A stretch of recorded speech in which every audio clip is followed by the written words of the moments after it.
बोलिए गणेश जी महाराज की जय। सावरिया सेठ की जय। भक्त वत्सल भगवान की जय। खाटू नरेश की जय। रानी सती दादी की जय। बीराबर जी दादी की जय। श्रीमद् भागवत महापुराण की। कृष्ण कन्हैया लाल की। सावरिया सेठ की। भक्तवत्सल भगवान की।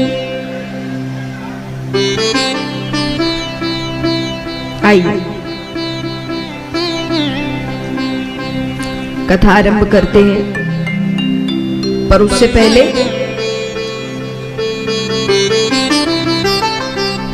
होमवर्क। कल कौन कौन सी कथाएं हुई बताइए। आपको लगा मैं मजाक कर रही थी कल।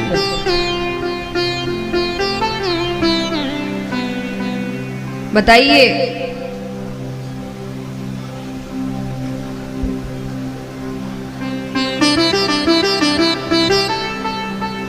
मुझे बताना है, एक दूसरे को नहीं।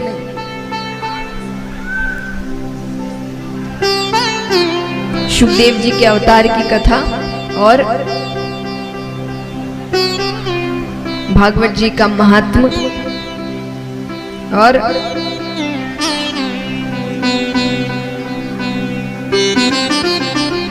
वो उधर से आ गया जवाब। और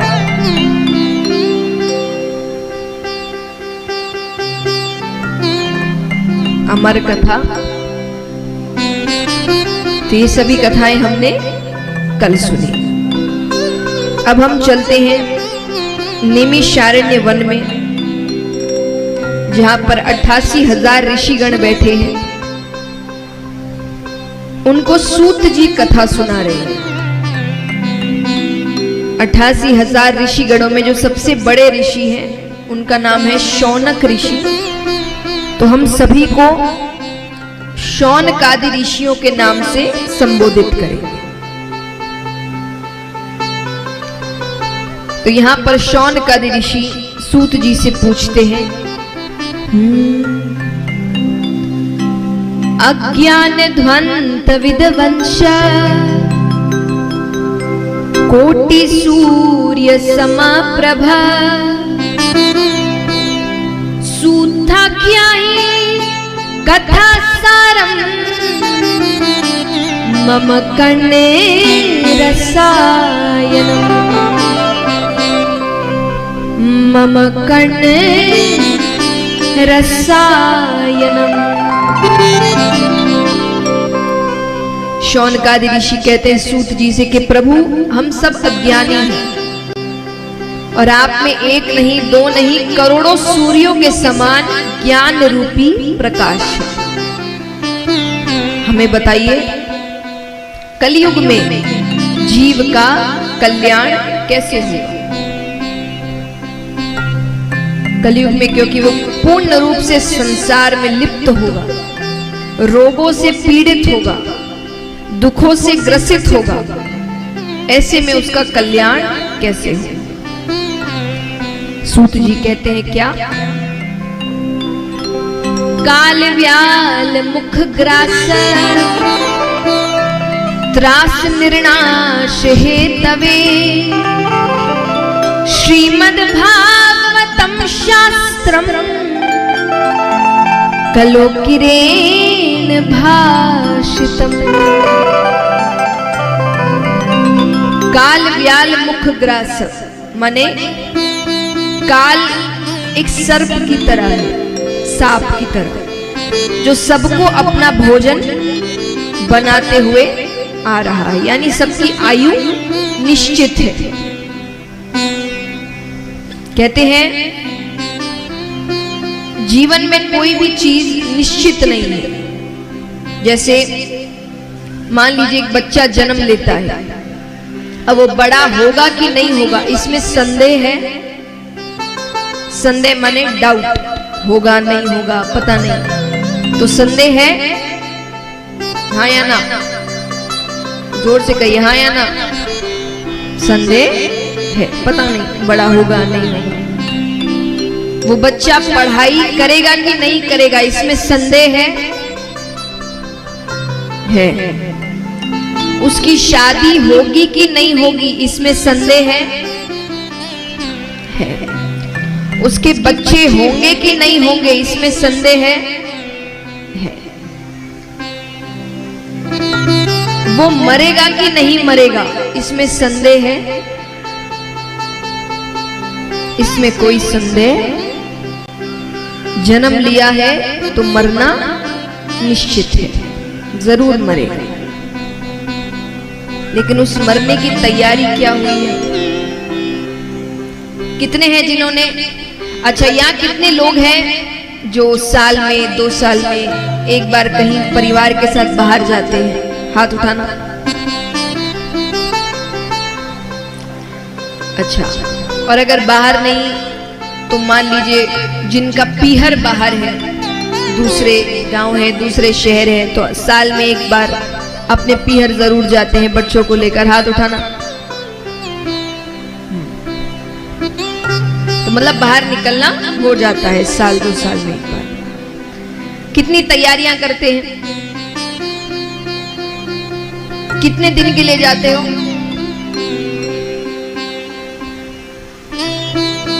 एक हफ्ता 10 दिन, ज्यादा से ज्यादा। बड़ी तैयारियां करते। सबसे पहले क्या करते हो? टिकट, जितनी जल्दी उतनी सस्ती। तो पहले टिकट बनाते हैं, फिर शॉपिंग। अगर खुद घूमने जा रहे हैं तो अपने कपड़े, अगर किसी और के घर जा रहे हैं तो अपने कपड़े, साथ ही साथ उनके भी कपड़े। उनके लिए भी कुछ ना कुछ तोहफा तो ले जाना पड़ेगा। तो फिर जब जाने का समय आता है तब पूरी पैकिंग होती है, तैयारियां चलती है, सूटकेस बांधे जाते हैं, खाने का सामान, पानी का सामान, सब कुछ लिया जाता है। तो केवल 10 दिन के लिए कितनी तैयारियां? बहुत तैयारियां। ऊपर जाने की तैयारियां कितनों ने की है?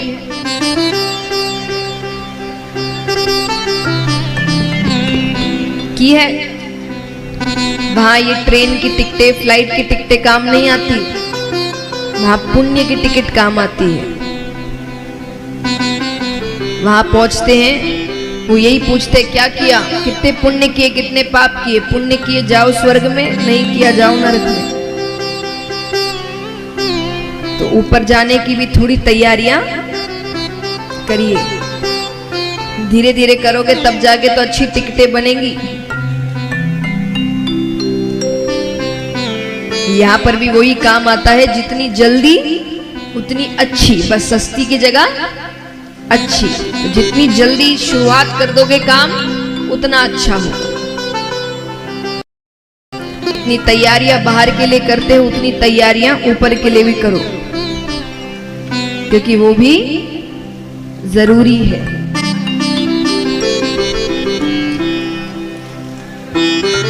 एक बार एक सेठ जी थे, उनके गांव में एक संत आए। तो वो संत के पास जाते हैं। संत से जाकर पूछा कि आप के अंदर इतनी एकाग्रता है, भगवान को मनाने में हो, अच्छे काम करने में हो, मेरे अंदर एकाग्रता नहीं है। मैं ज्यादा देर तक पूजा पाठ नहीं कर सकता, हर किसी से झगड़ा होता रहता है, कभी किसी से लड़ाई हो गई, कभी किसी को कुछ कह दिया। आपकी एकाग्रता का राज क्या है? या आपके अंदर जो इतनी अच्छाइयां हैं, प्रेम है, इसका राज क्या है? संत ने सोचा, पता नहीं कितनों से उसने यही सवाल किया होगा, सबने अपना अपना जवाब दिया होगा। कुछ दिन तो ये जवाब को मानता होगा, फिर भूल जाता होगा। मैं भी कहूंगा, ये बात कुछ दिन याद रखेगा, उसके बाद भूल जाएगा। तो बोलने से कुछ होगा नहीं, इसको करके दिखाते हैं थोड़ा। संत ने कहा चलो हाथ दिखाओ अपना, मुझे भविष्य देखना भी आता है। अच्छा, हाथ देखते हैं, क्या लिखा है।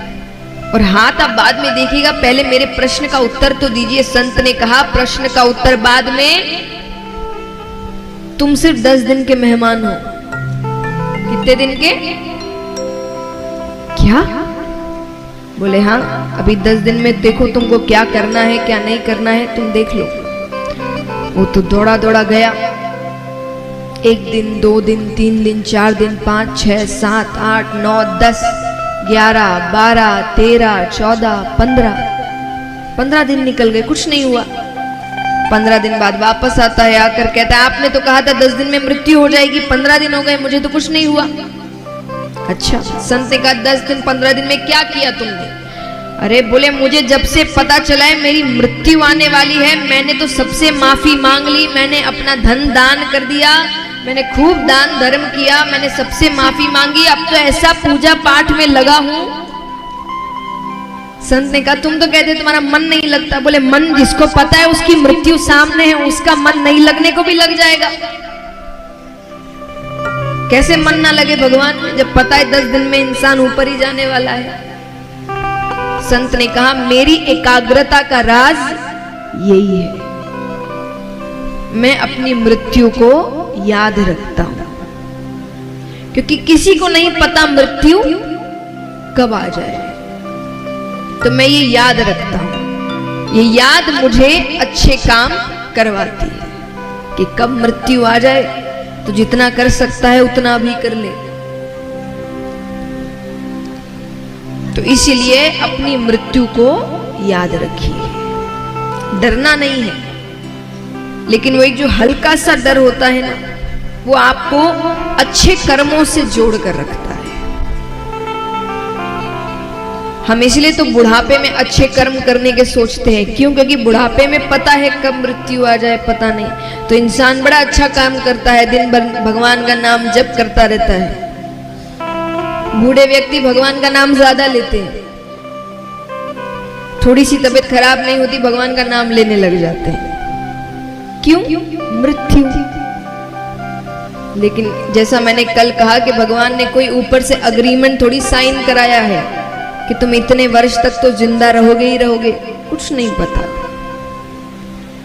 तो इसीलिए जब समय मिले अच्छे काम करो, जब समय मिले भगवान का नाम लो। संसार में रहने मना नहीं करते, मैं ऐसी बातें कहती नहीं जो मुमकिन नहीं हम सबके लिए, क्योंकि आज ऐसा नहीं है गृहस्थ में रहने वाले भक्त नहीं होते। भगवान तो खुद गृहस्थ में रहे हैं, भगवान के इतने भक्त हैं वो सब गृहस्थ में रहे हैं। तो ऐसा नहीं है कि भगवान से मिलने के लिए, भगवान से जुड़ने के लिए, भगवान की भक्ति करने के लिए वैराग्य ही लेना पड़ेगा, संत या साधु ही बनना पड़ेगा। नहीं, आप गृहस्थ में रहकर अपना काम कर कर, व्यापार कर कर, धन कमा कर भी भगवान को मना सकते हैं। किसने कहा भगवान को मानने वाले धन कमा नहीं सकते? तो गृहस्थ में कमाना पड़ेगा, वरना परिवार खाएगा क्या? बच्चे पढ़ेंगे कैसे? बच्चे आगे बढ़ेंगे कैसे? तो जब गृहस्थ का पालन करना ही है तो सब काम करने पड़ेंगे, लेकिन इसके साथ साथ भगवान को भी अपने साथ रखना है। तो इसलिए अपनी मृत्यु को याद रखिए। कैसे याद रखें? तो वही कह रहे हैं सूत जी के काल व्याल मुख ग्रास त्रास निर्नाश हेतवे। काल रूपी सर्प सबको अपना भोजन बनाते हुए आ रहा है। आयु निश्चित है, इस छोटी सी आयु में अगर कोई कल्याण कर सकता है वो है श्रीमद् भागवत कथा, भगवत स्वरूपी कथा है ये। लेकिन इस कथा को सुनना भी इतना आसान नहीं। सूत जी कहते हैं कि जब सुखदेव जी ये कथा सुना रहे थे तब स्वर्ग से देवता आते हैं हाथ में अमृत कलश लेकर कि आप ये जो अमृत है ये राजा परीक्षित को पिला दीजिए, इससे तक्षक के डसने पर भी उसकी मृत्यु नहीं होगी, लेकिन ये अमृत रूपी कथा आप हम देवताओं को स्वर्ग में सुनाइए। तब सुखदेव जी ने कहा था कि कहाँ ये कोहिनूर रूपी हीरा श्रीमद् भागवत कथा और कहाँ ये कांच रूपी टुकड़ा ये अमृत कलश, दोनों का कोई मेल ही नहीं। ब्रह्मा जी को बात अटपटी लगी तो ब्रह्मा जी ने परीक्षा लेने के लिए एक पलड़े पे जितने भी वेद उपनिषद पुराण ग्रंथ सब रखे और एक पलड़े पे श्रीमद् भागवत को रखा गया। श्रीमद् भागवत का पलड़ा भारी था क्योंकि इस सब का सार उसमें। बोली श्रीमद् भागवत पुराण की।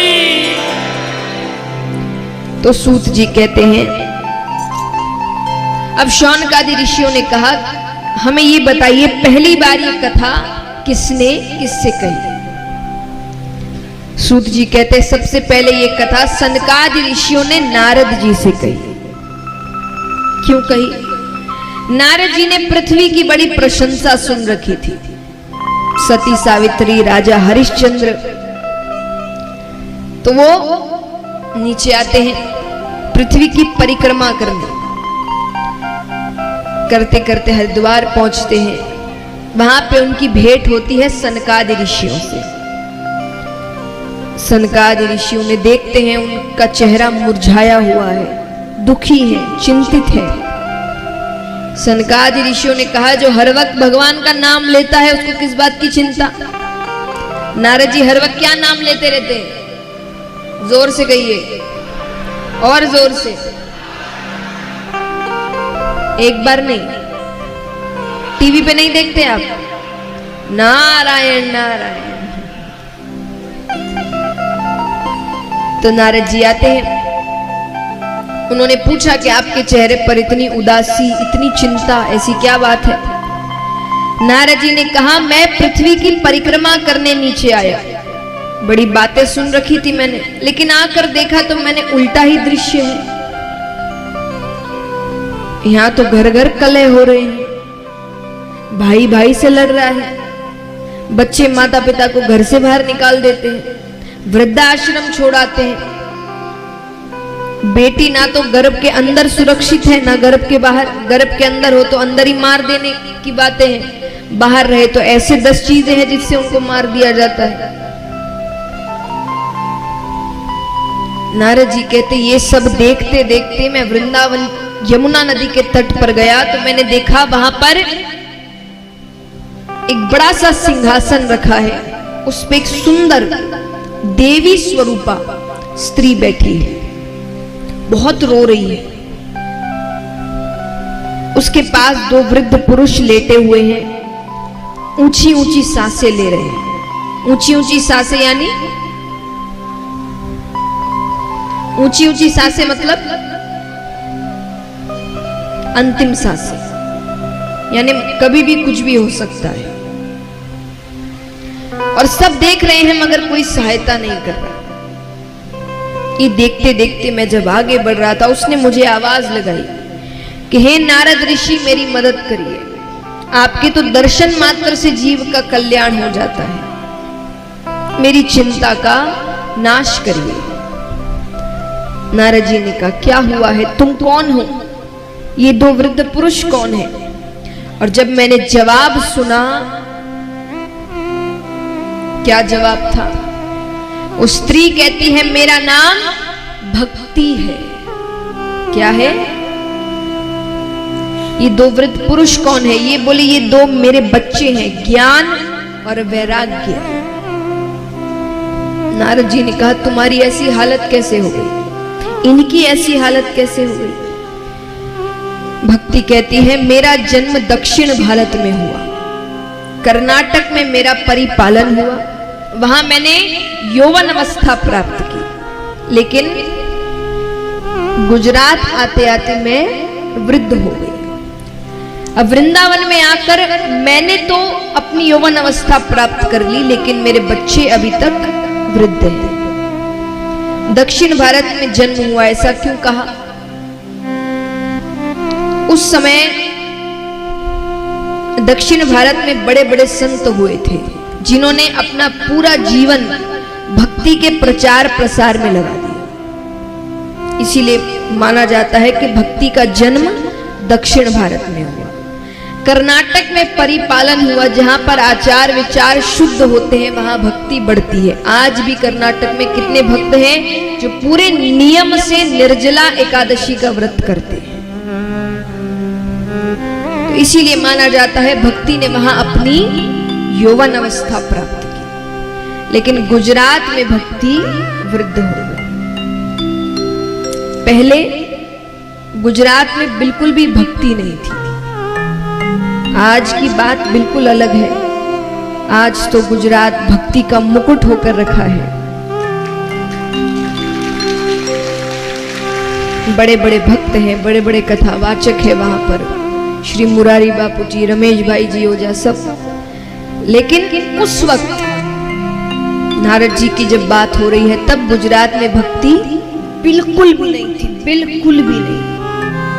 यानी स्थिति ऐसी थी कि अगर किसी के सर पर टीका लगा भी देख लेते तो गांव वाले कहते सब काम बाद में, पहले इसको गांव से बाहर निकालो, ये पूरे गांव को खराब कर दे। उस वक्त भी ज्ञानी तो होते ही थे। ज्ञानी मतलब ये तो नहीं होता कि आप बहुत समझदार हो गए, सारे गुण आ गए आपके अंदर। उस समय संस्कृत के पंडित होते थे जो भक्तों के विरोध में श्लोक लिखते थे। एक सुनाती हूं मैं आपको, गुजरात के ही पंडित है ये।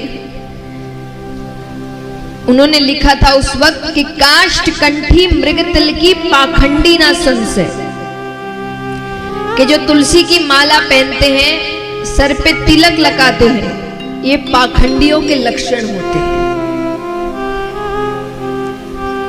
कि काष्ठ कंठी मृग तिल की पाखंडी ना संशय और मूर्खा नाम लक्षणम चैते है तप मुद्रा धरो मिता।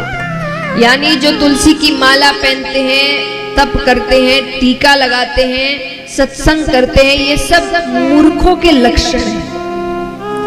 अगर कोई ये पूछे कि मूर्ख कौन है तो वो कहते ये है मूर्खों के लक्षण। ऐसी स्थिति थी उस वक्त। और गुजरात में सबसे पहले भक्त कौन हुए पता है आपको?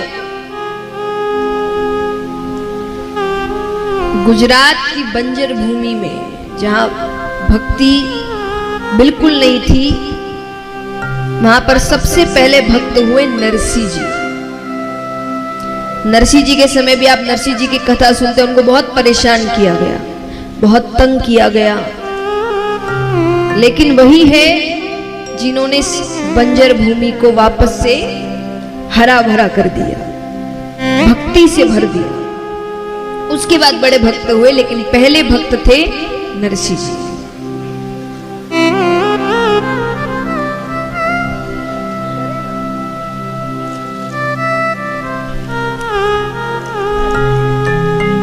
तो महाराज,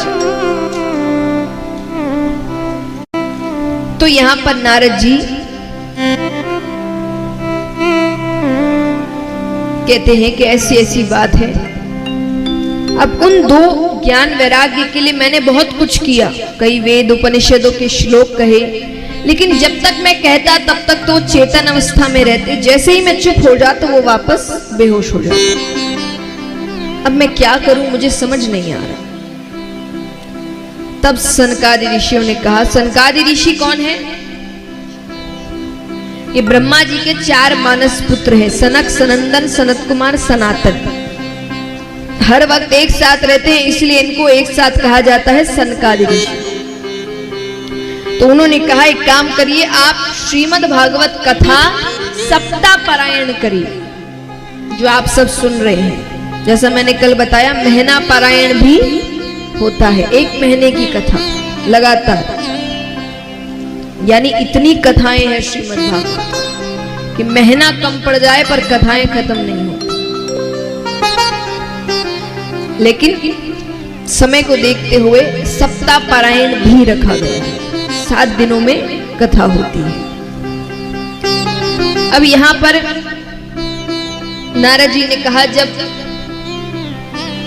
आपने बात कह दी है तो कथा भी आप ही कर दीजिए। ठीक है, मान जाते हैं। कथा आरंभ होती है। 1 दिन, 2 दिन, 3 दिन, 4 दिन, 5 दिन, 6 दिन, 7वें दिन वहां पर साक्षात परम पिता परमेश्वर भगवान विष्णु प्रकट होते।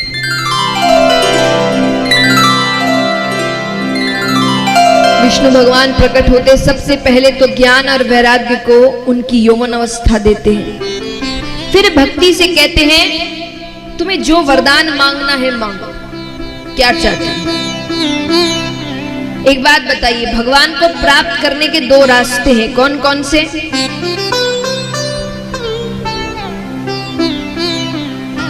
बताइए। सब अपने आप में बातें करते हैं, एकदम धीरे धीरे, लगे कि जवाब तो दे रहे हैं, आप तक आवाज नहीं पहुंच रही। इतने होशियार सब है ना। बताइए जोर से। भक्ति और हाँ, ज्ञान और भक्ति। एक ज्ञान का रास्ता है, यानी वेद उपनिषद शास्त्र इन सबकी शिक्षा ग्रहण करके ज्ञानी बन जाना। एक भक्ति का रास्ता है। दोनों में सबसे सरल कौन सा है? हमें लगता है ऐसा। भक्ति मतलब केवल भजन कीर्तन नहीं होता। भक्ति माने पूर्ण समर्पण, जो पूरा समर्पित हो जाता है भगवान पे। और जो समर्पित हो जाता है फिर वो दुख में दुखी नहीं होता। कहते हैं ना, दुख में भी सुखी रहने लग जाओ, समझ जाना भक्त बन गए हो। तो यानी अगर दुख में आज भी हम दुखी हो रहे हैं, चिंता होती है, मतलब भक्त नहीं बने हैं।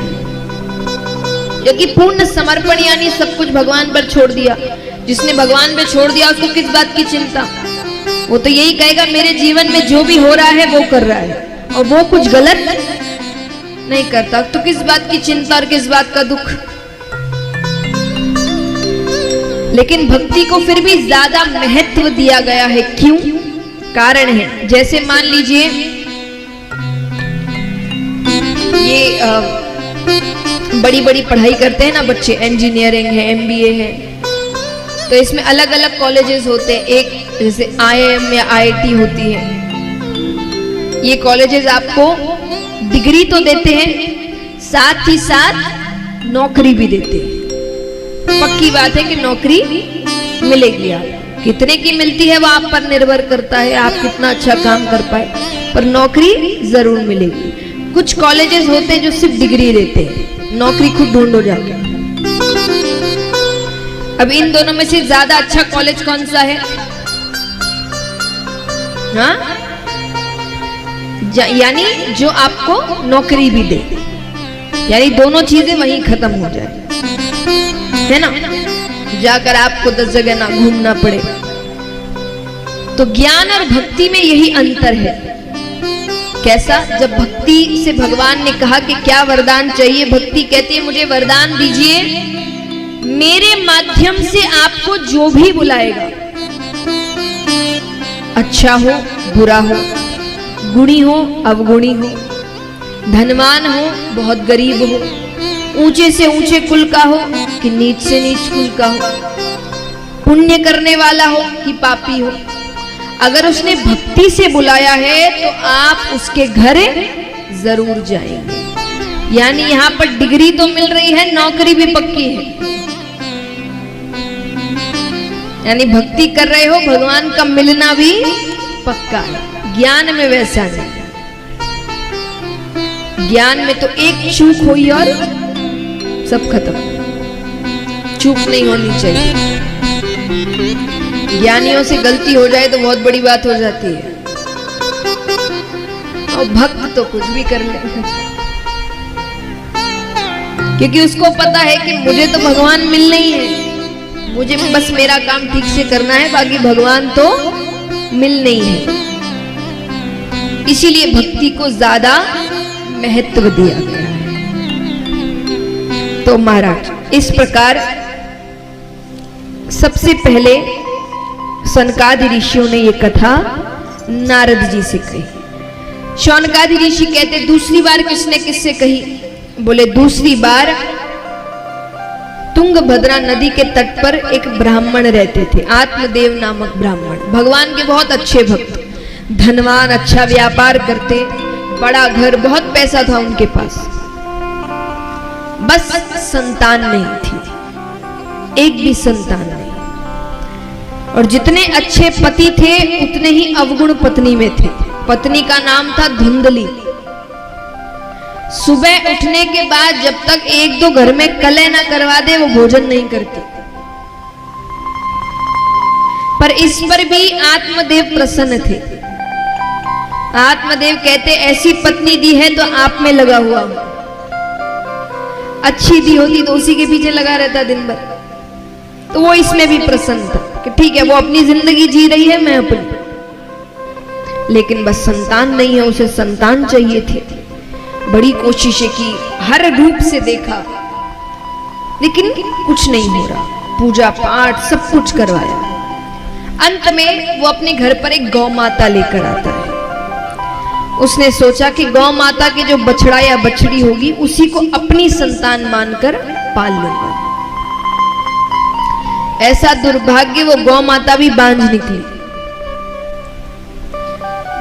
अब यहां पर आत्मदेव को लग रहा है मानो मुझ में कोई कमी है, यानी मैं मनहूस हूं, मैं जिसको अपने घर लेकर आता हूं उसको संतानें नहीं होती।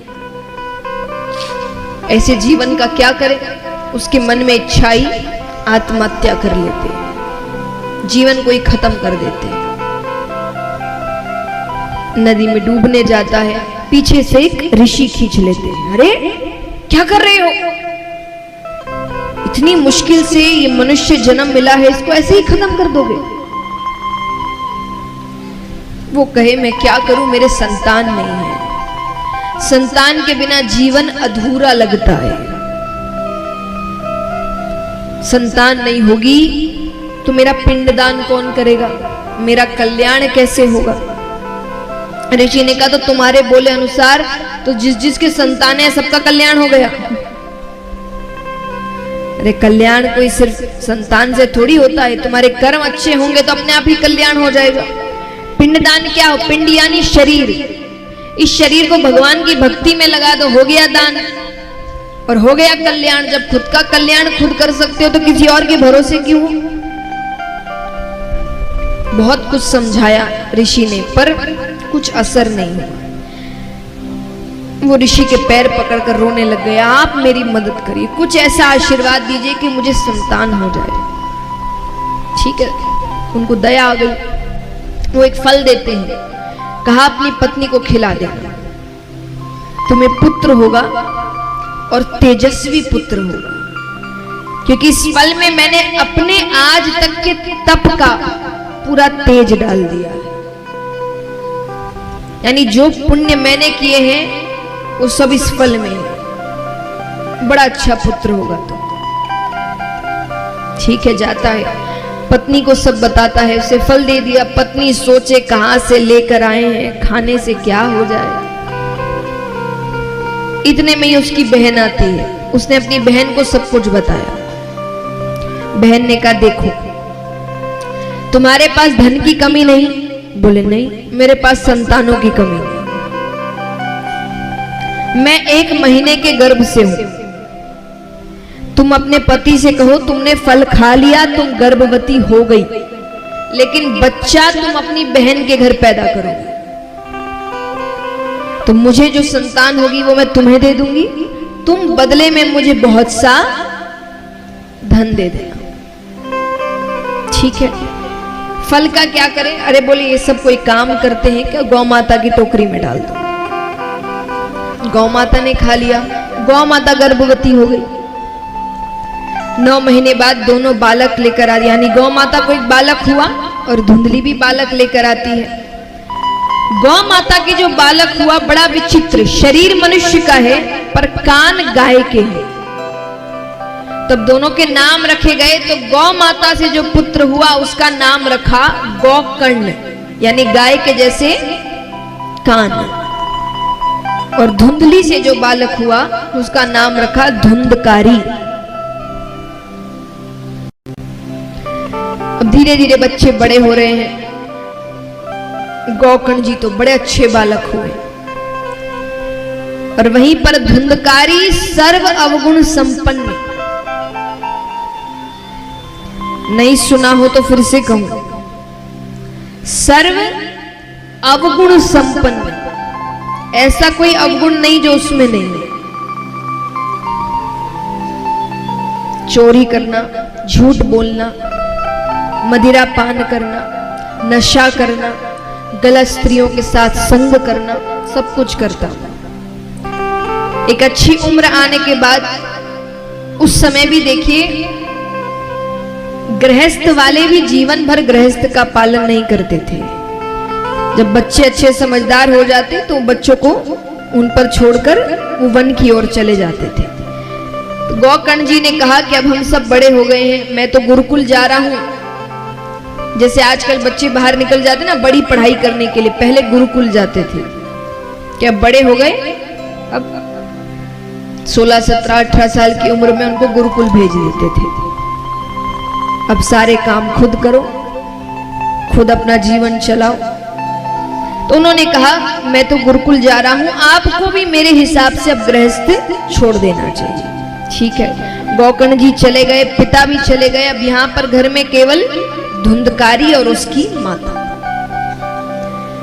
अब उसे नशा करने के लिए एक बार धन की जरूरत थी। उसने मां से मांगा, घर में पैसा नहीं था, उसे गुस्सा आ रहा है। तो क्रोध में आकर उसने अपनी माता को ही मार डाला।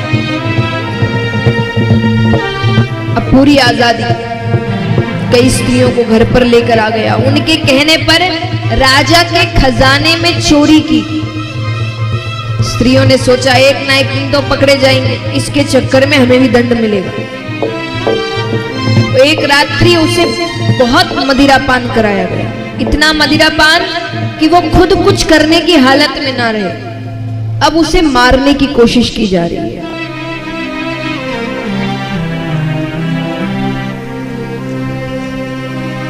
अब उसे मारने की कोशिश की जा रही है, पर इतने पाप किए हैं, इतनी जल्दी से तो मृत्यु आने से रही। तो अंत में गरम गरम कोयले होते हैं ना, दहकते हुए कोयले उसके मुख में डाल दिए। बहुत दर्दनाक मृत्यु आई। मृत्यु के बाद भी उसे मुक्ति नहीं मिली, प्रेत योनि प्राप्त हुई। अब जब भाई को पता चला, उसने गया में श्राद्ध इत्यादि करवा के वापस लौटते हैं, सोने लग रहे हैं कि किसी के रोने की आवाज आती है। हम और आप तो भाग खड़े हुए वहां से। गौकर्ण जी कहते कौन है, कौन रो रहा है? एक आवाज आई, मैं तुम्हारा भाई धुंधकारी, मुझे प्रेत योनि प्राप्त हुई है, तुम कुछ करो मेरे लिए। अरे मैंने गया में श्राद्ध इत्यादि सब करा दिया, फिर भी प्रेत योनि प्राप्त हुई है। वो कहे गया श्राद्ध शते नापि मुक्तिर में न भविष्यति, यानी एक बार क्या 100 बार भी मेरा श्राद्ध करा दो फिर भी मुक्ति नहीं मिलेगी, मैंने इतने पाप किए। ठीक है, जाओ मैं कल सुबह बताता हूं। ठीक है, सूर्य उदय से पहले ही गौकर्ण जी उठ जाया करते थे। सूर्य नारायण भगवान आते हैं,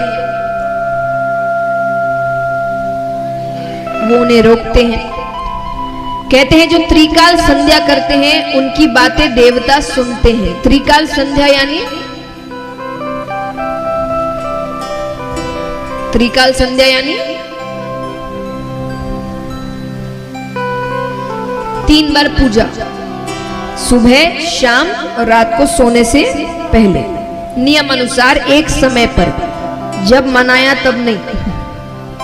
एक समय बांधकर सुबह शाम रात्रि जो त्रिकाल संध्या एक नियम अनुसार करते हैं, उनकी बात देवता भी जल्दी सुनते हैं।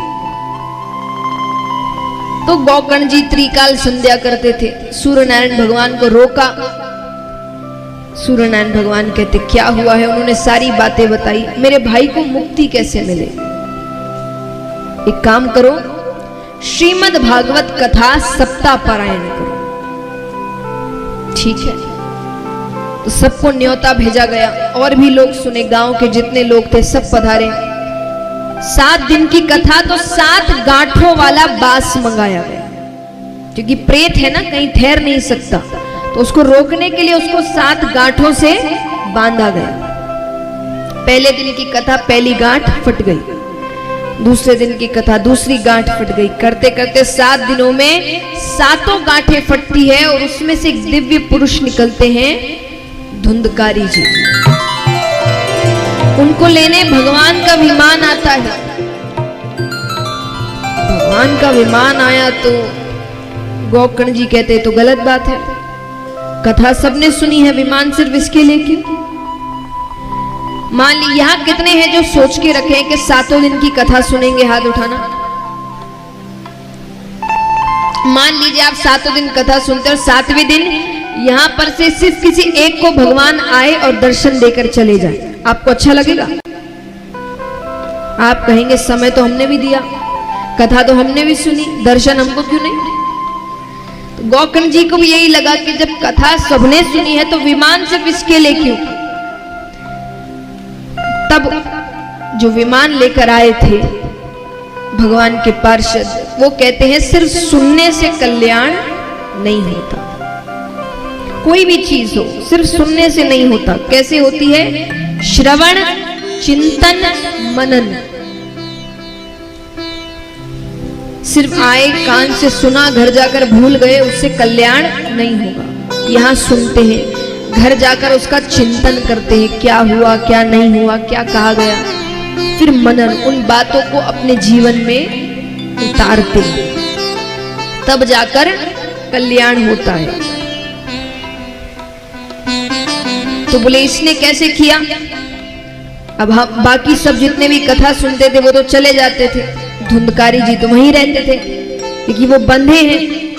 अब वो बैठे बैठे सोचते कि कथा में क्या बात हुई, उसका सार निकालते तो उनको लगता मैंने क्या किया, मुझे क्या करना था, मैंने कैसे कैसे कर्म किए, बहुत रोते। तो ऐसा करते करते उनके सारे पाप कट गए।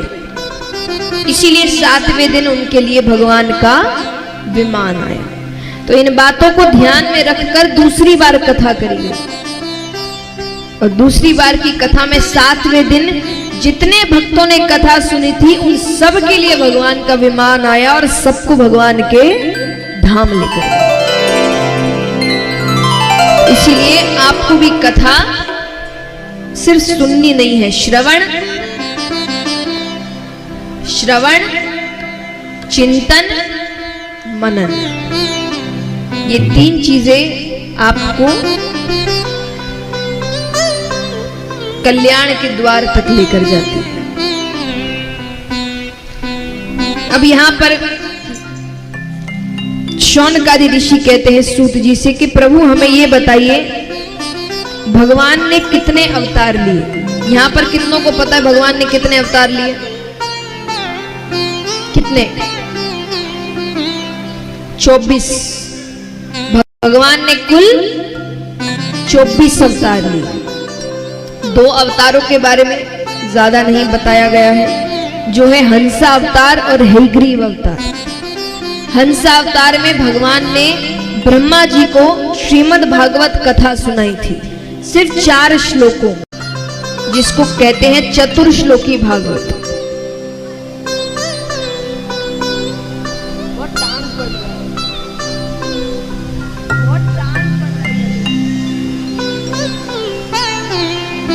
जिसको कहते हैं चतुर्श्लोकी भागवत।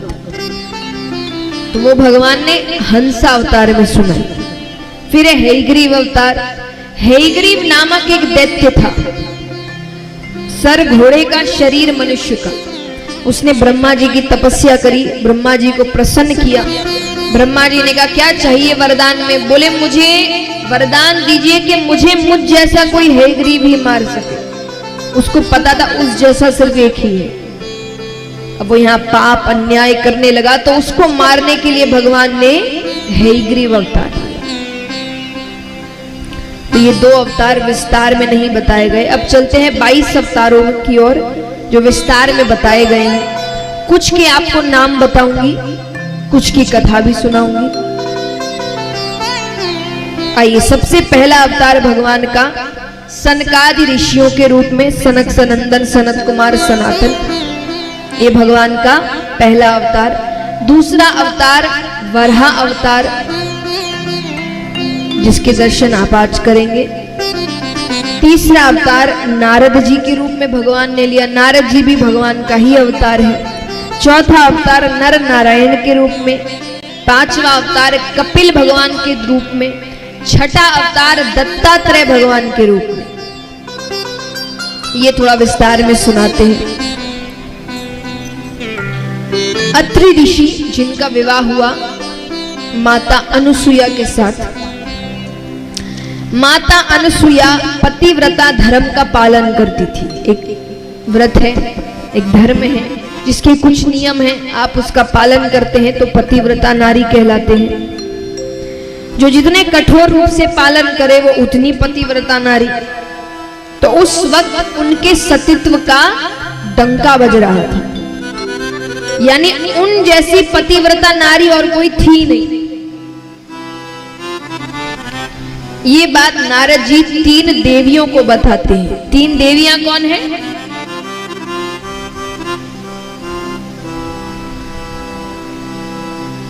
कौन? और 2 सही 1 गलत। 3 देव कौन है?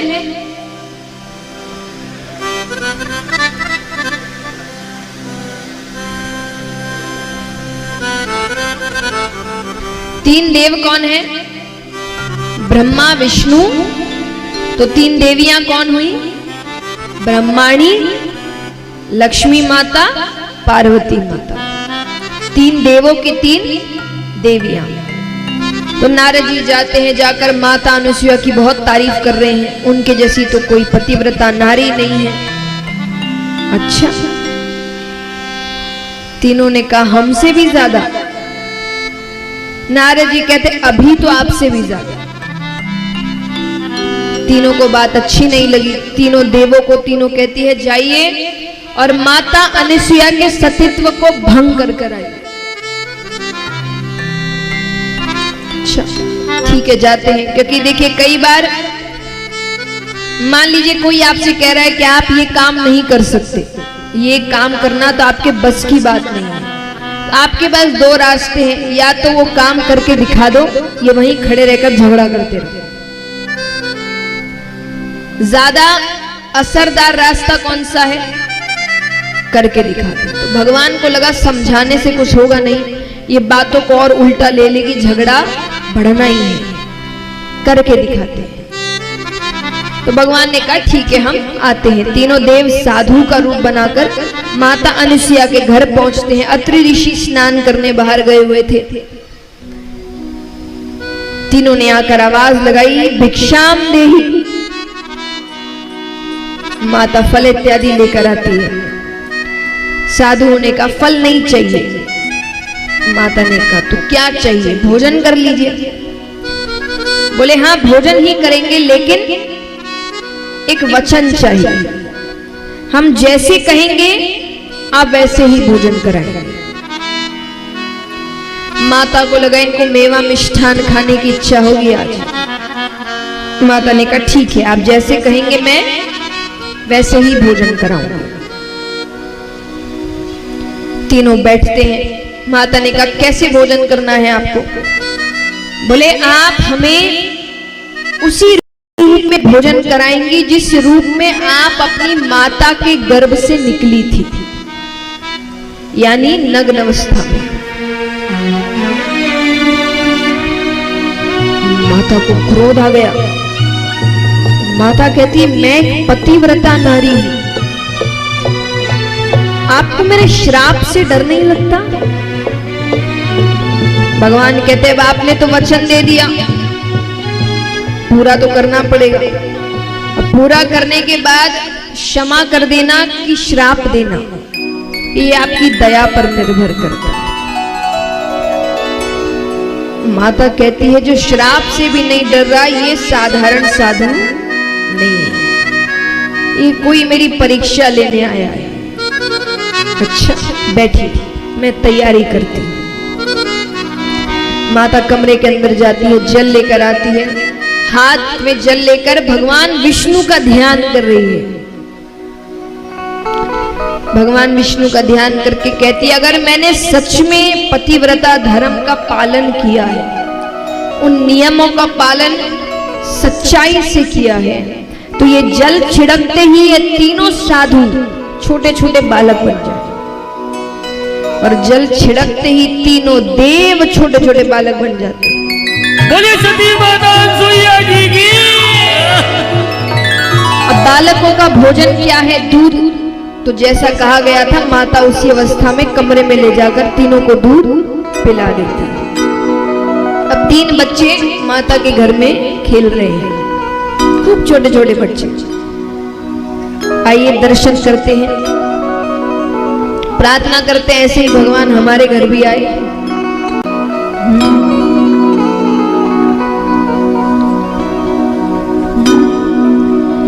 माता अनुसुईया जी ने डाल दिया पालना, कि माता अनुसुईया जी ने डाल दिया पालना, झूल रहे 3 देव बन कर के लालना, झूल रहे 3 देव बन कर के लालना। अब यहाँ भगवान सब जाने लगते हैं, तो माता कहती है मेरा तो मन नहीं भरा आपको खिला के। भगवान कहते हैं मन तो हमारा भी नहीं भरा। तो तीनों देवों के अंश से माता को 3 पुत्र होते हैं। ब्रह्मा जी के अंश से हुए चंद्रमा, भगवान के अंश से भगवान का छठा अवतार दत्तात्रेय भगवान, और महादेव जी के अंश से दुर्वासा ऋषि।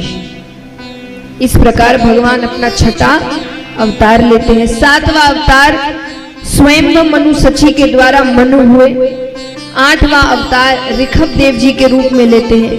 9वां अवतार भगवान राजा पृथु के रूप में लेते हैं। 10वां अवतार मत्स्य अवतार लेते हैं। 11वां अवतार कच्छप अवतार लेते हैं। भगवान कछुए का रूप बनाते हैं। ये भगवान ने समुद्र मंथन के समय लिया।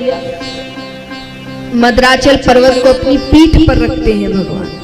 ये भगवान का 11वां अवतार। 12वां अवतार धनवंतरी जी के रूप में लेते हैं और हमें औषधियों का ज्ञान करवाया। जितनी दवाइयां हम लेते हैं ना, सबकी शुरुआत हुई थी धनवंतरी जी। यानी उन्होंने ये समझाया कि बीमारियों का इलाज औषधियों के माध्यम से भी हो सकता है। शरीर तो अपना समय लेता ही है। कहते हैं ना, समय हर जख्म भर देता है, उसमें समय लगता है, लेकिन समय से पहले अगर ठीक होना है तो औषधियां लेनी पड़ती है। वो ज्ञान हमें धनवंतरी जी ने दिया। 13वां अवतार भगवान कच्छप समुद्र मंथन के समय ही लेते हैं। वो हुआ भगवान का मोहिनी अवतार। मोहिनी रूप लेते हैं भगवान। उसके बाद भगवान लेते हैं नरसिंह अवतार। 15वां अवतार भगवान का होता है वामन अवतार, बटुक रूप भगवान, छोटे से भगवान।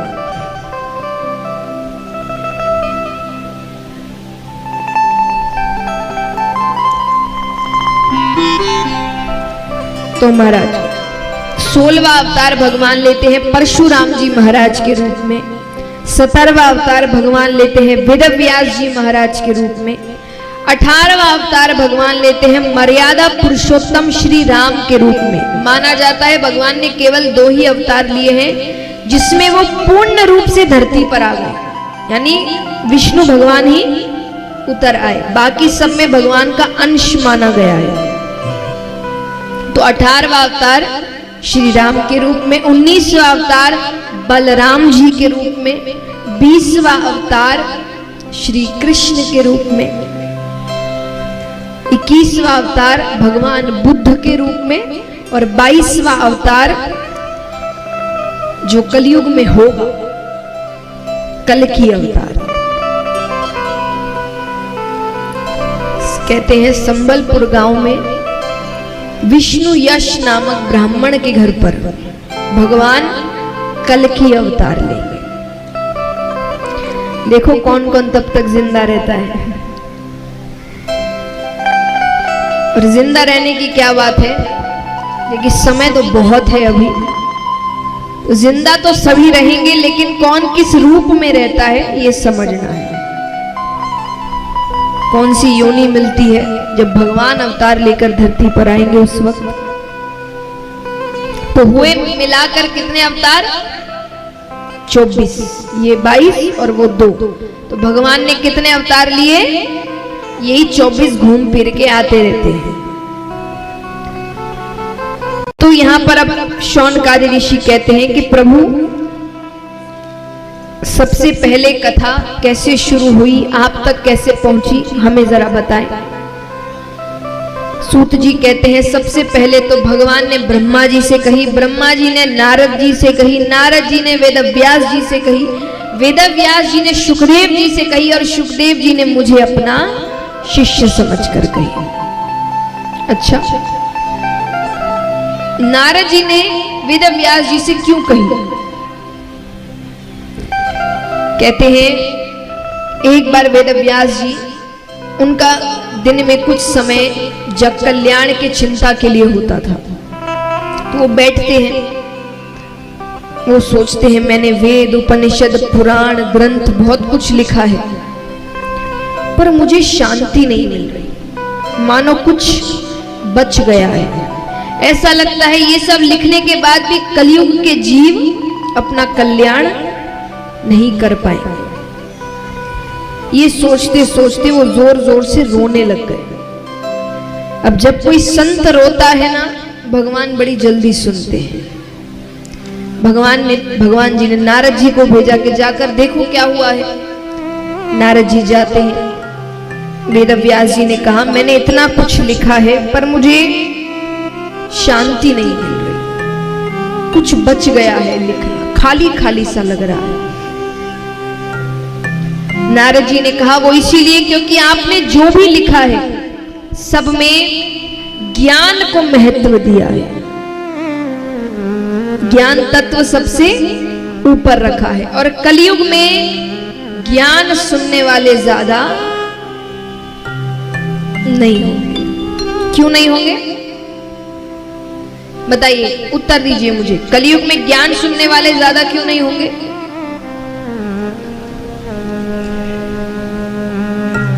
हाँ, जोर से कहिए जो भी उत्तर दे रहे हैं।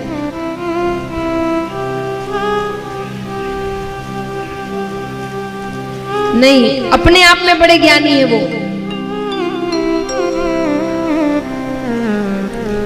वो अपने आप में ही ज्ञानी है। आप एक ज्ञान की बात बताओ, वो 4 आपको और बताएंगे। चलो फिर भी समय अभी धीरे धीरे सही चल रहा है कि लोग कथाएं सुन रहे हैं। एक समय आएगा जब ये भी बंद हो जाएंगे, उनको लगेगा वो भी क्या बताते हैं, उनसे ज्यादा तो हमको पता है।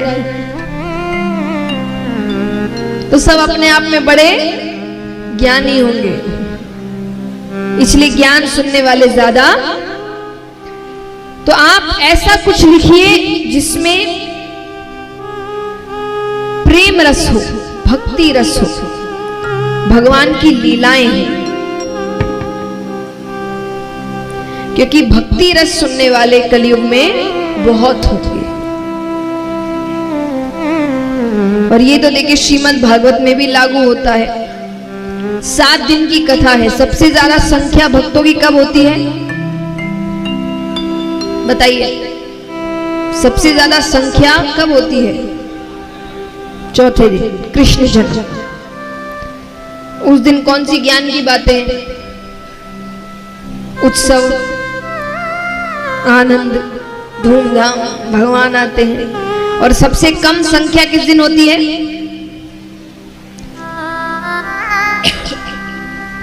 सबसे कम किस दिन होती है? सबसे ज्यादा ज्ञान की बात उसी दिन है। तो ये तो इस कथा में भी लागू होता है कि ज्ञान सुनने वाले ज्यादा नहीं होते।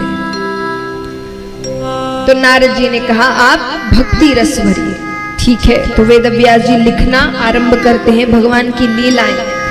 सबसे पहले वो महाभारत का प्रसंग लिखते हैं। महाभारत का प्रसंग 7वें दिन विस्तार में आएगा, तो मैं आपको अभी संक्षेप में सुनाती हूँ, क्योंकि एक ही कथा 2 बार सुनाने से कोई मतलब नहीं है। तो महाभारत का युद्ध प्राय खत्म हो चुका है। पांडवों की जीत हुई और कौरवों की धर्म की जीत हुई और अधर्म की हार। रणभूमि में दुर्योधन अधमरी हालत में पड़े हुए हैं। उनको मृत्यु नहीं आ रही।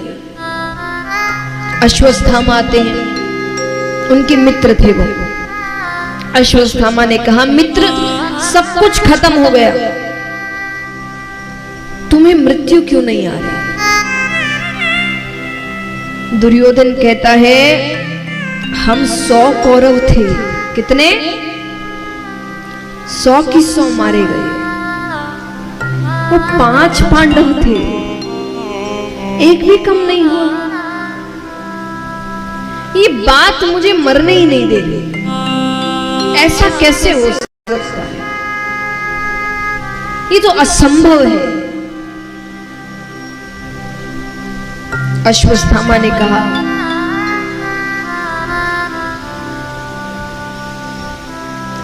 जब कथा चले इसको पीछे रखें, जब भजन आए तो आप आगे कर सकते हैं।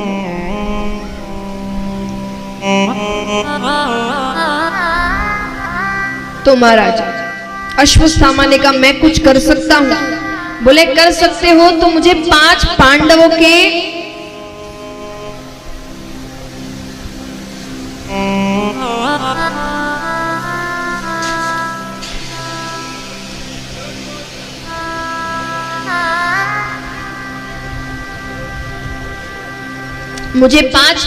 के इधर इधर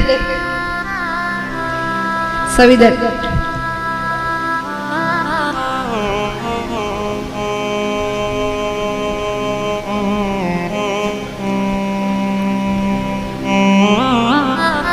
यहाँ बैठे बैठे देखने से ठीक हो जाएगा वो।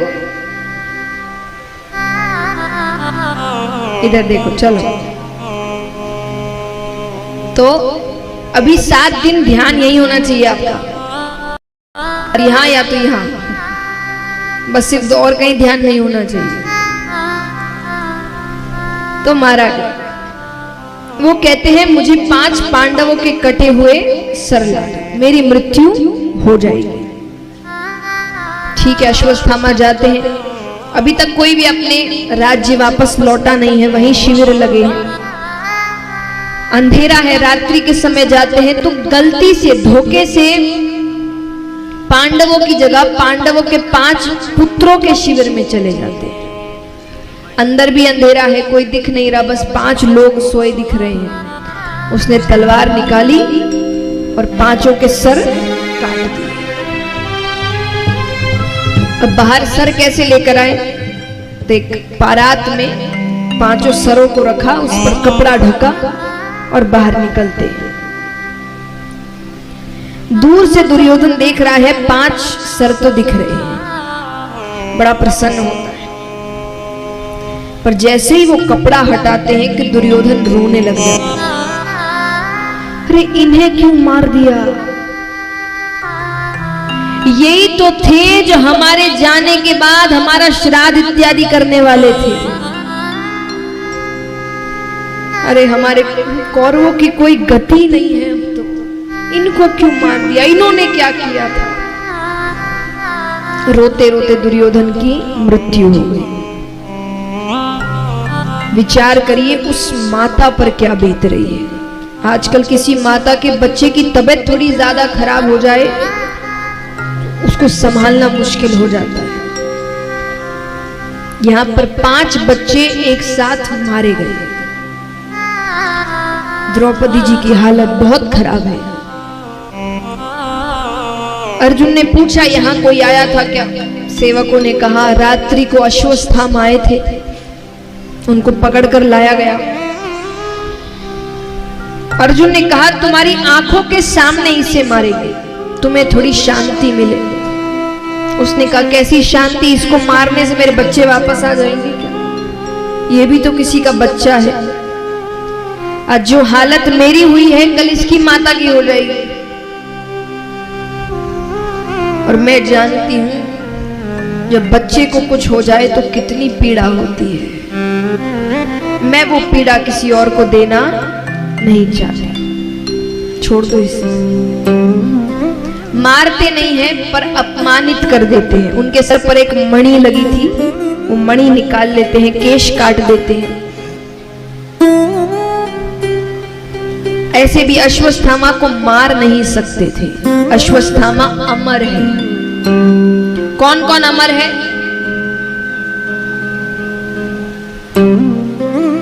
7 लोग अमर हैं। कितने? कौन कौन? अश्वत्थामा, बलिर्व्यासो, हनुमान च विभीषण, कृपा परशुरामश्च सप्तऋषि चिरंजीवी। कौन कौन हुए? अश्वत्थामा, बलिर्व्यासो। अश्वत्थामा राजा बलि और व्यासो यानी वेद व्यास जी महाराज। तो अश्वत्थामा, बलिर्व्यासो, हनुमान च विभीषण, हनुमान जी और विभीषण जी, कृपा परशुरामश्च, कृपाचार्य जी और परशुराम जी महाराज, सप्तऋषि चिरंजीवी। ये अमर है, ये आज भी कहीं घूम रहे हैं और ये कभी मरेंगे नहीं। तो महाराज, लेकिन मृत्यु का घाव उतना बड़ा नहीं होता जितना बड़ा अपमान का घाव होता है।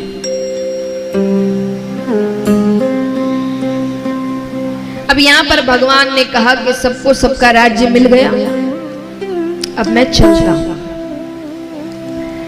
मेरे जाने का समय हो गया। सबसे मिलते हैं, मिलके निकलने लगते हैं, बीच रास्ते से वापस आ जाते हैं। अब वापस आए तो यहाँ पर द्रौपदी जी ने कहा मेरे लिए वापस आए हैं, युधिष्ठिर कहे मेरे लिए वापस आए हैं, भीम कहे मेरे लिए वापस आए, अर्जुन कहे अरे पूरी दुनिया जानती है वो मुझसे कितना प्रेम करते हो, मेरे लिए वापस आए। भगवान कहते मैं किसी के लिए नहीं आया, मैं तो अपने भीष्म पितामह के लिए आया हूं। क्यों? क्योंकि मैंने उसे वादा किया था कि उसके अंत समय में मैं उसके पास रहूंगा। कैसा वादा? जब युद्ध चल रहा था तो युद्ध के कुछ दिनों बाद दुर्योधन ने भीष्म पितामह से कहा कि आप सिर्फ कहने को हमारी तरफ से, बाकी आप लड़ उन्हीं की तरफ से रह रहे हैं, वरना जिसके साथ भीष्म पितामह हो और सामने वाले की सेना में से कोई एक भी मरा नहीं अभी तक। तब क्रोध में आकर भीष्म पितामह ने कहा कि मैं प्रतिज्ञा लेता हूं कल एक पांडव मेरे हाथों मारा जाए। भगवान को पता चलता है, भगवान कहते ये तो भीष्म पितामह ने प्रतिज्ञा ली है तो वो तो उसको पूरा कर कर रहेंगे। क्या करेंगे? सबके शिविर अलग अलग है, पांडवों के अलग, कौरवों के अलग। ये यहां नहीं जाते, वो वहां नहीं जाते। तो भीष्म पितामह अपने शिविर में लेटे हुए हैं, आंखों पर हाथ रखकर। भगवान ने कहा द्रौपदी जी से मेरे साथ चलो, जैसा जैसा कहूं वैसा ही वैसा करना। ठीक है। भीष्म पितामह के शिविर में जाते हैं। अंदर जाना, मुख से कुछ मत कहना, सिर्फ पैरों को छूना। ठीक है। वो जैसे ही अंदर जाती है, पैरों को हाथ लगाती है। भीष्म पितामह ने बिना देखे, क्योंकि उनकी नजर में तो उनके शिविर में केवल कौरव या कौरवों की पत्नियां आ सकती है, उन्होंने जैसे ही चरणों का स्पर्श किया, भीष्म पितामह के मुख से निकला अखंड सौभाग्यवती भव। लेकिन आशीर्वाद दे के तुरंत हाथ हटाते हैं। सामने द्रौपदी जी बैठी है, समझ जाते हैं किसका किया हुआ है। बाहर निकलते हैं, भगवान खड़े हैं, मुस्कुरा रहे हैं। भगवान कहते एक बात बताइए, प्रतिज्ञा बड़ी कि आशीर्वाद बड़ा? भीष्म पितामह ने कहा प्रतिज्ञा तब बड़ी जब मैं जीवित रहूंगा। इतना कुछ किया है तो एक काम मेरा भी करना, कल अर्जुन से कहना शिखंडी को सामने रखकर मुझ पे बाण चला दिया। मुझे पता है मैं अधर्म के साथ हूं, मुझसे और अब सहन नहीं होता। भगवान ने कहा ठीक है, लेकिन एक वचन दो, मैं तुम्हारे बोले बोले कर रहा हूं, मेरा एक काम करना। क्या काम? मेरे अंत समय में तुम मेरे पास रहना, मुझे और कोई नहीं चाहिए, तुम मेरे साथ खड़े रहना। तो भगवान वो वादा पूरा करने आते हैं। हमें भी यही मांगना है, सुख दुख संपत्ति धन दौलत शोहरत नाम, ये तो भगवान हर किसी को जीवन में एक ना एक बार देते हैं, यानी मौका देते हैं।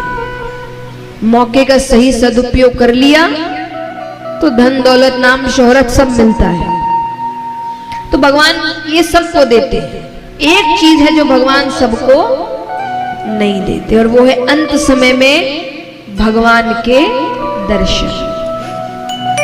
अधिकतरों को तो यम ही लेने आते हैं।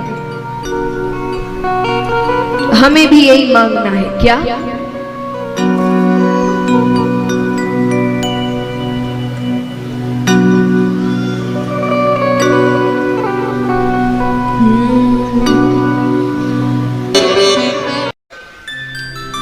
तो भगवान जाते हैं, भीष्म पितामह के पास खड़े होते हैं, उनसे पूछते हैं उनकी आखिरी इच्छा क्या है।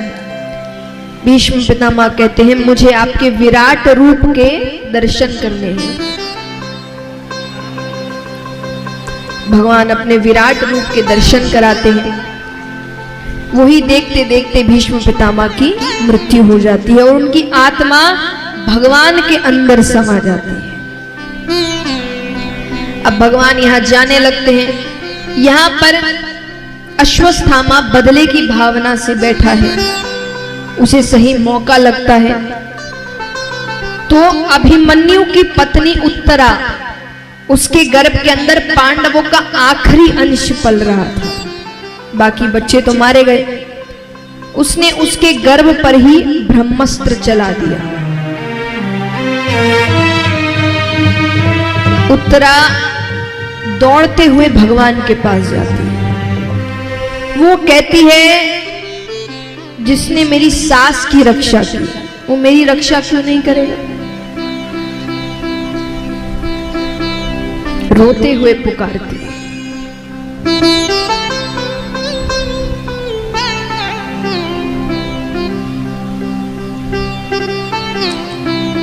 रोते हुए भगवान को पुकारती है। और जैसा मैंने कहा, ये भगवान की कमजोरी है, वो भक्त को रोते हुए, तो जो भगवान ने कभी नहीं किया वो भगवान अब करते हैं। क्या करते हैं? भगवान ने हर वक्त अवतार ग्रहण किया है, प्रकट हुए हैं जब समय आया, लेकिन कभी भी भगवान किसी के गर्भ के अंदर नहीं गए। पहली बार भगवान उत्तरा के गर्भ के अंदर जाते हैं। अंदर छोटे से राजा परीक्षित बैठे हैं। उनकी आंखें भगवान को देखती है, भगवान उन्हें देखते हैं, मानो उन्होंने जीवन में आने से पहले ही पहले दर्शन ही भगवान के किए। तो वो भगवान को देखते हैं, भगवान उन्हें देखते हैं। भगवान एक सुरक्षा चक्र बनाते हैं। वो सुदर्शन ब्रह्मास्त्र चलता है, विफल हो जाता है, क्योंकि भगवान का सुरक्षा चक्र है। भगवान गर्भ से बाहर आ जाते हैं। अब भगवान यहां से चले जाते हैं। कुछ समय बाद पांडव भी चले गए। राजा परीक्षित पैदा होते हैं, बड़े होते हैं, उनको राज सिंहासन दिया जाता है। एक दिन राज खजाने की सफाई हो रही थी, उसमें से एक मुकुट बहुत कीमती मुकुट निकलता है, हीरे जवाहरातों से जड़ा हुआ। असल में ये मुकुट जरासंध नामक एक राजा का था। इसकी कथा भी आप कुछ दिनों में सुनेंगे। ये कंस के ससुर हुए, बहुत पापी, कई राजाओं को मारकर लूटकर उसने ये मुकुट बनवाया था। उस मुकुट को साफ करके राजा परीक्षित को पहनाया जाता है। जैसा मैंने कहा, जैसी संगत वैसा स्वभाव। वो मुकुट पहनते ही उनके मन में हिंसक भाव आने लगते हैं। इतने वर्षों में पहली बार राजा परीक्षित कहते हैं आज शिकार खेलने चलते हैं। ठीक है, चलो शिकार खेलने जाते हैं। बीच रास्ते में वो देखते हैं कि एक शूद्र एक पैर के बैल को लाठी से मार रहा है, बहुत बेरहमी से, और नीचे एक गौ माता पड़ी हुई है अधमरी हालत में, उसे बार बार वो पैर की ठोकर मार रहा है। राजा परीक्षित देखते हैं। राजा परीक्षित कहते हैं मेरे राज्य में ऐसी क्रूरता का कार्य कौन कर रहा है? उसके पास जाते हैं, कौन हो तुम? वो कहता है मेरा नाम कलयुग है। क्या है? कलयुग। ये बैल कौन है? बोले ये धर्म है, सिर्फ एक ही पैर। बोले कलयुग में धर्म केवल दान से किया जाएगा। तप इत्यादि ये सब मोह माया छोड़ना, ये किसी के बस की बात नहीं होगी उस वक्त। सुपारी ना छूटे आजकल किसी से, मोह माया कहां से छूट जाए, तो वो कोई कर नहीं पाएगा। तो दान कैसे करेगा? बोले क्योंकि ऐसे भी लोग पैसे के ही पीछे भाग रहे हो, तो कमाएंगे तो दान भी कर देंगे, तो दान से धर्म होगा। ये गौ माता कौन है? बोले ये पृथ्वी है। कलयुग में उसकी ऐसी हालत होने वाली है। कहते हैं ना, ये जो कोरोना काल 1 साल था, ऐसे तो अभी भी संभल के ही रहना है, मास्क इत्यादि लगाने हैं, लेकिन ये 1 वर्ष हमें बहुत कुछ सिखा कर गया है। एक तरीके से तो प्रकृति ने ये सिखा दिया कि तुम कितना भी छेड़छाड़ कर लो प्रकृति के साथ, जब वो अपने पर आती है ना तो सबको घर बैठा देती है। बैठा दिया था ना 1 साल तक सबको घर पर, सब घर पे बैठे थे, कोई काम काज नहीं, बाहर निकलना मना था। कितने टाइम तक तो लॉकडाउन रहा, जहां घर से बाहर निकले के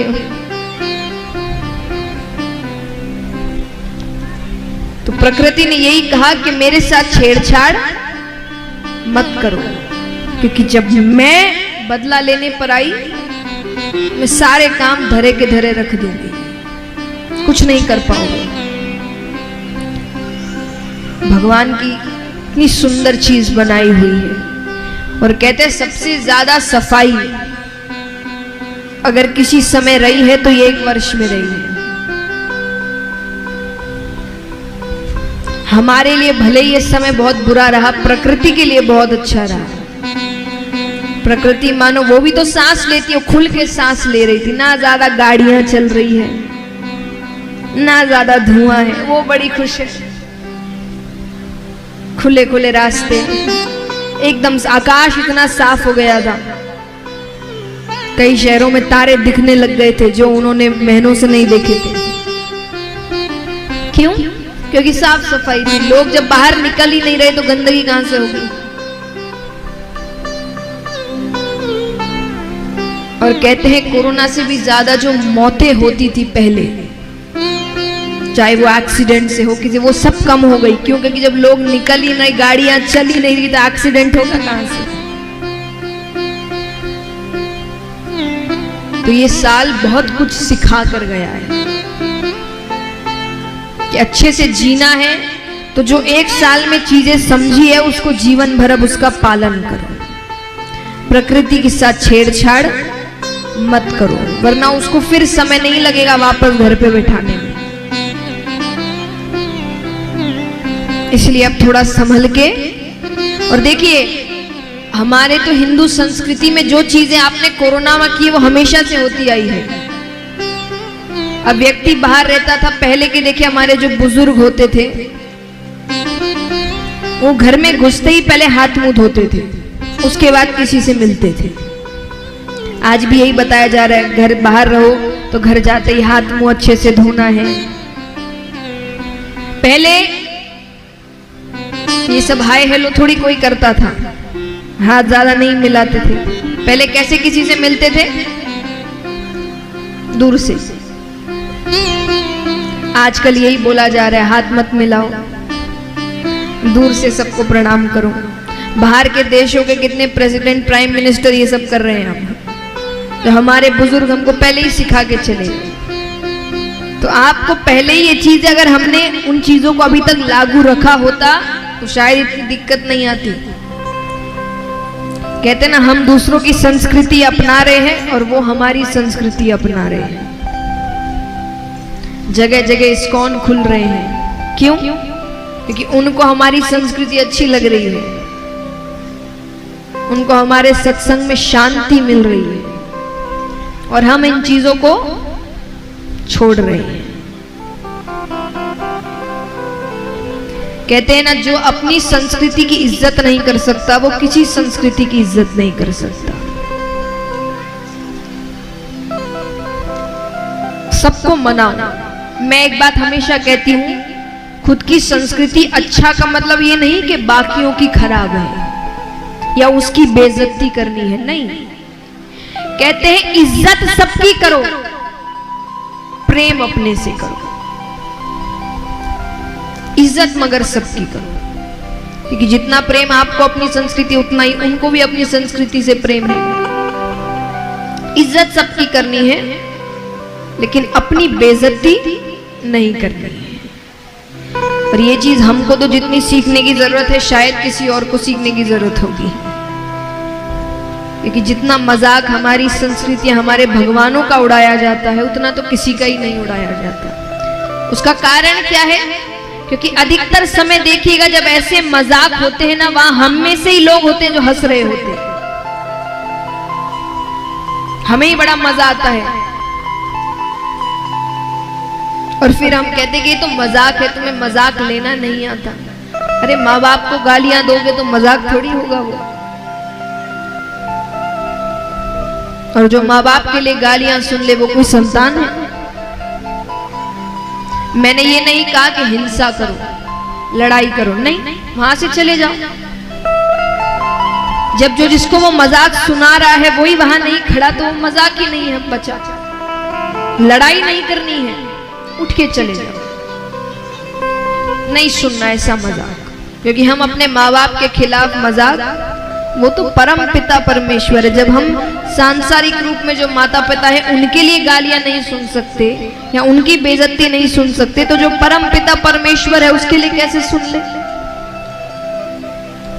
और जब खुद ही अपने भगवान की इज्जत नहीं करोगे तो बाहर वाला खाक करेगा,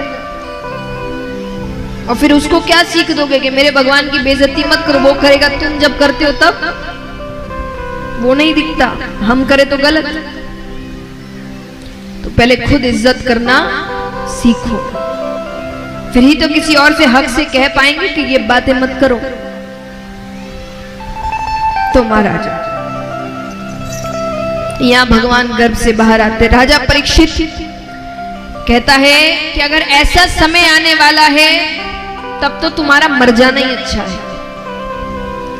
कलयुग ने कहा, मुझ में लाख अवगुण है, पर एक ऐसा गुण है जो किसी युग में नहीं था। कौन सा गुण? कलयुग केवल नाम आधारा, सुमिर सुमिर नर उतर ही पारा। यानी पहले के युगों में वर्षों तपस्या करने पर भी किसी किसी को भगवान की एक झलक प्राप्त होती थी, लेकिन कलयुग में केवल नाम मात्र से आपको भगवान मिल जाते। अच्छा, ऐसी बात है तो ठीक है, पर तुम मेरे राज्य में नहीं रह सकते। तो मैं कहाँ रहूं? बोले वहां रहो जहां मदिरा पान होता है, जहां गलत लोगों के साथ संग होता है, जहां नशा इत्यादि करते हैं, चोरी डकैतियां होती है, पाप होते हैं। अब कलयुग मन में कही, ये सारे प्लॉट तो मैंने पहले से ही बुक करके रखे हैं, कलयुग कहे काम करिए, एक स्थान मुझे मेरे मन मुताबिक दीजिए। कौन सा स्थान? मुझे सोने में स्थान चाहिए। सोना यानी स्वर्ण। राजा भूल गए कि उन्होंने खुद ने सोने का मुकुट पहन कर रखा है। राजा ने कहा ठीक है, कलयुग प्रवेश कर गया। राजा शिकार खेलने जाते हैं, शिकार करते करते भटक जाते हैं। एक कुटिया दिखती है, कुटिया के अंदर जाकर कहते हैं कि मुझे पानी चाहिए। अंदर जो ऋषि बैठे हैं वो तपस्या कर रहे थे, तो उनको कुछ सुनाई नहीं दे रहा, वो अपनी धुन में है। एक बार, दो बार, तीन बार तो राजा ने कहा, फिर नीचे एक मरा हुआ सर्प पड़ा था। राजा ने वो सर्प उठाया और ऋषि के गले में डाल दिया। ये दृश्य ऋषि के शिष्य ने देख लिया। शिष्य ने उनके बेटे से कहा, बेटे ने बिना जाने बिना समझे वहीं खड़े खड़े कह दिया, जिसने भी हरकत की है अगले 7 दिनों में तक्षक नाग के डसने पर उसकी मृत्यु हो जाएगी। जब ऋषि को पता चलता है, वो राजा परीक्षित से कहते हैं कैसी ऐसी बात है। राजा परीक्षित ने उसी वक्त अपना राज्य छोड़ दिया। शुकदेव जी को बुलाया जाता है कि आप श्रीमद् भागवत कथा सप्ताह पारायण करिए। क्यों? 7 दिनों में राजा परीक्षित को भगवान से मिलाना है। ये काम शुकदेव जी के अलावा और कोई नहीं कर सकता।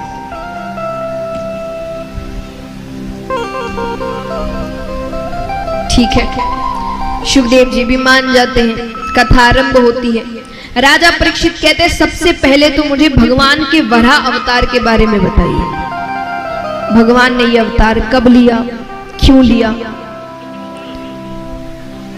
राजा परीक्षित कहते हैं, शुकदेव जी कहते हैं कि आप भगवान की कथाएं सुनना चाहते हैं।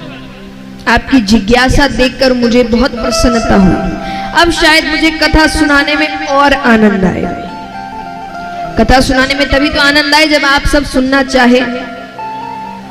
अब आप सब इधर उधर देखते रहेंगे, बातचीत करते रहेंगे तो मुझे आनंद थोड़ी आएगा। लेकिन अगर आप अच्छे से सुनेंगे तो मुझे और अच्छा लगेगा। तो शुकदेव जी ने कहा, तुमने पहली बार में ही दिल जीत लिया, अब मुझे कथा सुनाने में और आनंद आएगा। शुकदेव जी कहते हैं कि दिति अपने पति कश्यप ऋषि के पास जाती है शाम के समय संतान की कामना से। कश्यप ऋषि ने कहा, यह समय सही नहीं है, ये पूजा पाठ का समय है, हर चीज के लिए एक समय दिया गया है।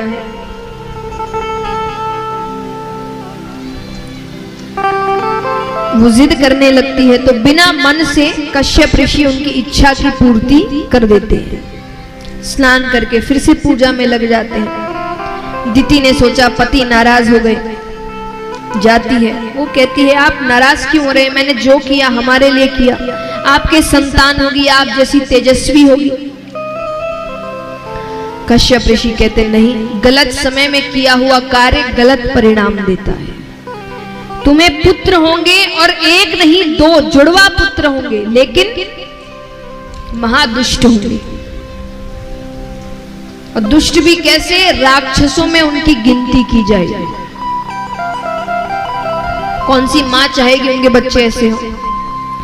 माफी मांगती है, मैंने किसी गलत भावना से कुछ नहीं किया, मैंने जो किया बस संतानों के लिए किया।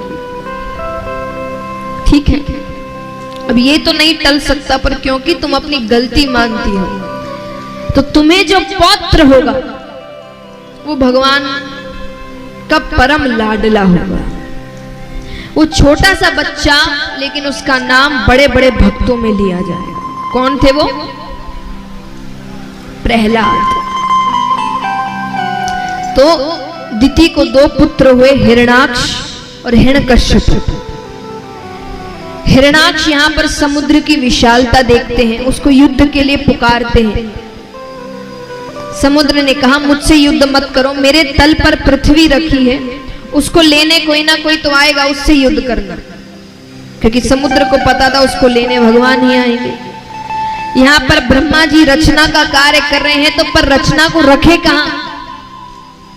तो ब्रह्मा जी ने भगवान का ध्यान किया और ब्रह्मा जी के नासिका से भगवान एक छोटा से वराह का अवतार लेते हैं और सीधा समुद्र में जाते हैं। वहां अपना आकार बढ़ाते हैं, समुद्र को अपने मुख के ऊपर रखकर, पृथ्वी को अपने मुख के ऊपर रखकर ऊपर आ रहे हैं। हिरणाक्ष बीच में रोकते हैं, पृथ्वी ले जानी है तो मुझसे युद्ध करना पड़ेगा। दोनों के बीच युद्ध होता है, भयानक युद्ध होता है, लेकिन जब भगवान युद्ध कर रहे हैं तो जीत तो भगवान की ही होगी। भगवान हिरणाक्ष का वध करते हैं और पृथ्वी को ऊपर लेकर आते हैं।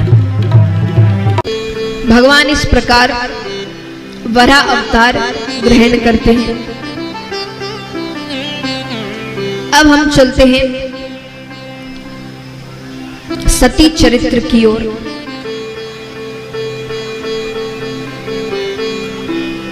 महादेव जी का पहला विवाह हुआ था सती माता के साथ, दक्ष राजा की कन्या।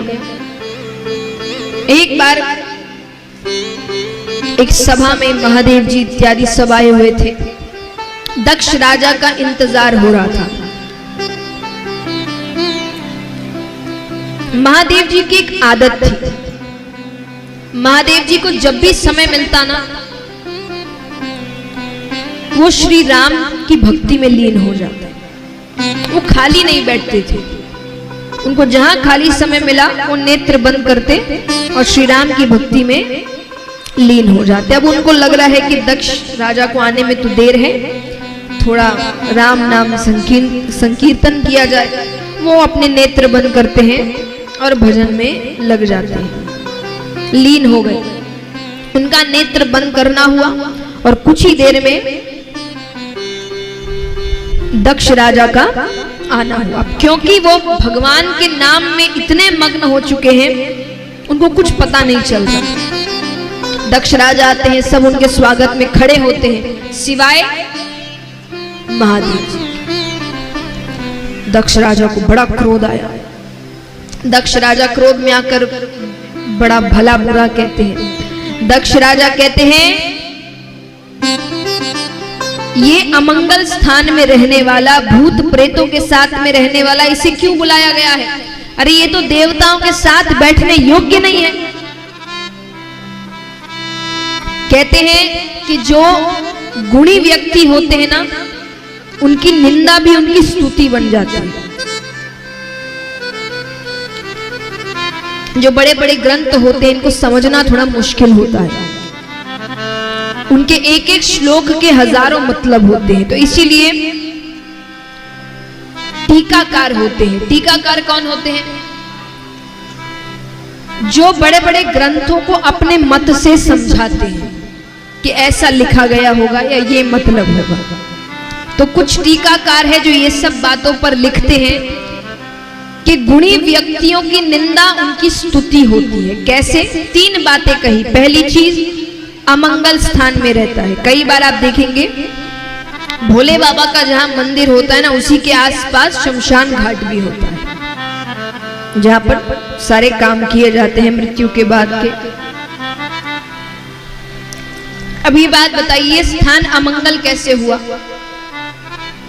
अगर आपको पता है कोई स्थान अमंगल है तो आप वहां जाएंगे? कोई जाएगा? अगर आपको पता है कि ये स्थान अमंगल है, वहां कोई नहीं जाएगा। पर वहां जाने से आप खुद को रोक सकते हैं। एक ना एक बार तो वहां जाना ही पड़ेगा। और अमंगल कैसे? वहां तो जीवन की सबसे बड़ी सच्चाई है। कहते हैं कोई भी व्यक्ति आपके, मतलब मान लीजिए किसी के परिवार से किसी की मृत्यु हो जाए तो वहां परिवार का सदस्य होने के नाते जाना पड़ता है। जब तक व्यक्ति वहां खड़ा होता है ना, उसको जीवन का सच समझ में आ जाता है। उसको लगता है कि सब व्यर्थ है, कुछ साथ नहीं जाने वाला, ये जो भागा दौड़ी कर रहे हैं कोई काम की नहीं। क्योंकि अमीर से अमीर भी वहीं आता है और उसी के बगल में गरीब से गरीब है। दोनों की चिता एक साथ है। और कोई अंतर नहीं है, एक सी लकड़ियां, एक सा कपड़ा, सब कुछ। ऐसा नहीं धनवान के लिए सोने की लकड़ियां आ रही है, नहीं, बिल्कुल एक। तो जब तक वहां खड़े रहो संसार का सच समझ आता है। भले ही वहां से बाहर निकलते हुए संसार फिर खींच लेता है अपनी ओर, लेकिन जब तक वहां रहते हैं सब कुछ व्यर्थ लगता है। तो ये स्थान अमंगल कैसे हुआ? दूसरा क्या कहा? भूत प्रेतों के साथ रहता है, क्या गलत करता है? विचार करिए, श्री राम मर्यादा पुरुषोत्तम, 10 बजे उनके पट बंद हो जाते हैं। बाहर हनुमान जी महाराज बैठे घोटा लेकर, हम आपको नहीं जाने दे। उनके प्रभु आराम कर रहे हो तो भूत प्रेतों को तो कहां से आने दे? श्री कृष्ण मर्यादा पुरुषोत्तम नहीं तो ज्यादा से ज्यादा उनके पट 12 बजे तक खुले रहेंगे, उसके बाद उनके पट भी। लेकिन भूत प्रेत तो 12 बजे के बाद आने शुरू होते हैं। तो भोले बाबा भूत प्रेतों को अपने पास रख के हमारा तो फायदा ही कर रहे हैं। वेट कर लेंगे तो भूत प्रेत कहां जाएंगे? हमारे आपके पास। हमारा तो वो फायदा ही कर रहे हैं उनको अपने पास रख के। और अंत में कहा देवताओं के साथ बैठने योग्य नहीं है। सही कहा, नहीं है। क्यों नहीं है? थोड़ा दिमाग लगाइए, ये समझ में आ जाएगा। उन्होंने कहा देवताओं के साथ बैठने योग्य नहीं है, बिल्कुल नहीं है।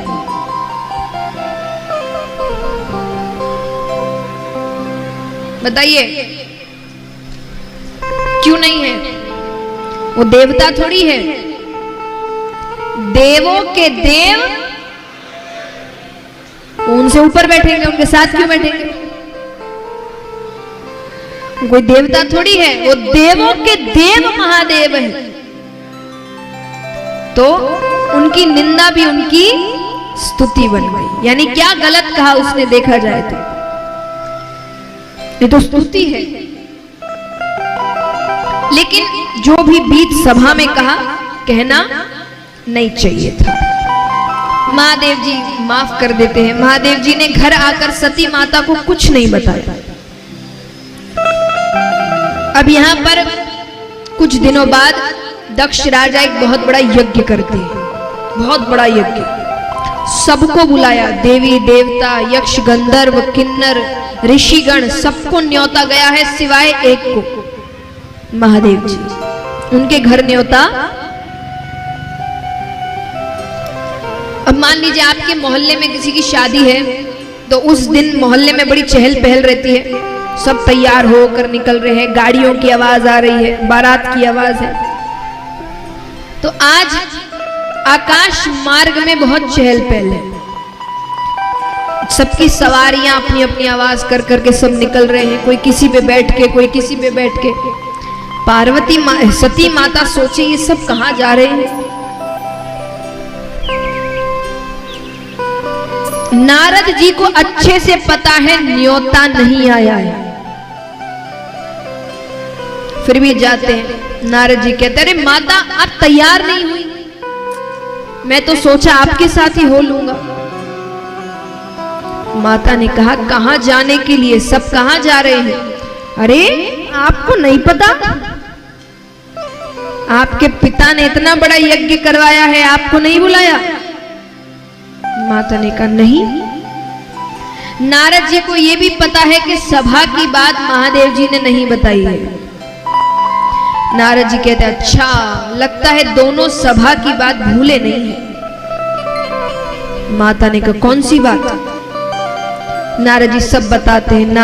माता ने कहा ये तो जग को हंसाने वाली बात है कि ससुर दामाद के बीच ऐसे झगड़े हो रहे हैं बाहर, और यहां गलती उनके पिता की है। माता ने कहा मुझे भी किसी हाल में वहां जाना पड़ेगा। अंदर जाती है, दिखा ऐसे रही है जैसे उनको सब कुछ पहले से ही पता है। माता ने कहा तैयार हो जाइए, पिताजी के घर जाना है। महादेव जी नेत्र बंद कर कर बैठे। महादेव जी ने कहा न्योता आया है? आया है तो चलो। सती माता कहती है मुझे कैसा न्योता, मैं बेटी हूं घर की। महादेव जी कहते आप जाइए, मैं नहीं जाऊंगा। सती माता ने कहा आप समझते नहीं है, हम किसी के यहाँ नहीं जाएंगे तो कोई हमारे यहाँ नहीं आएगा। महादेव जी कहते अच्छा है नहीं आए,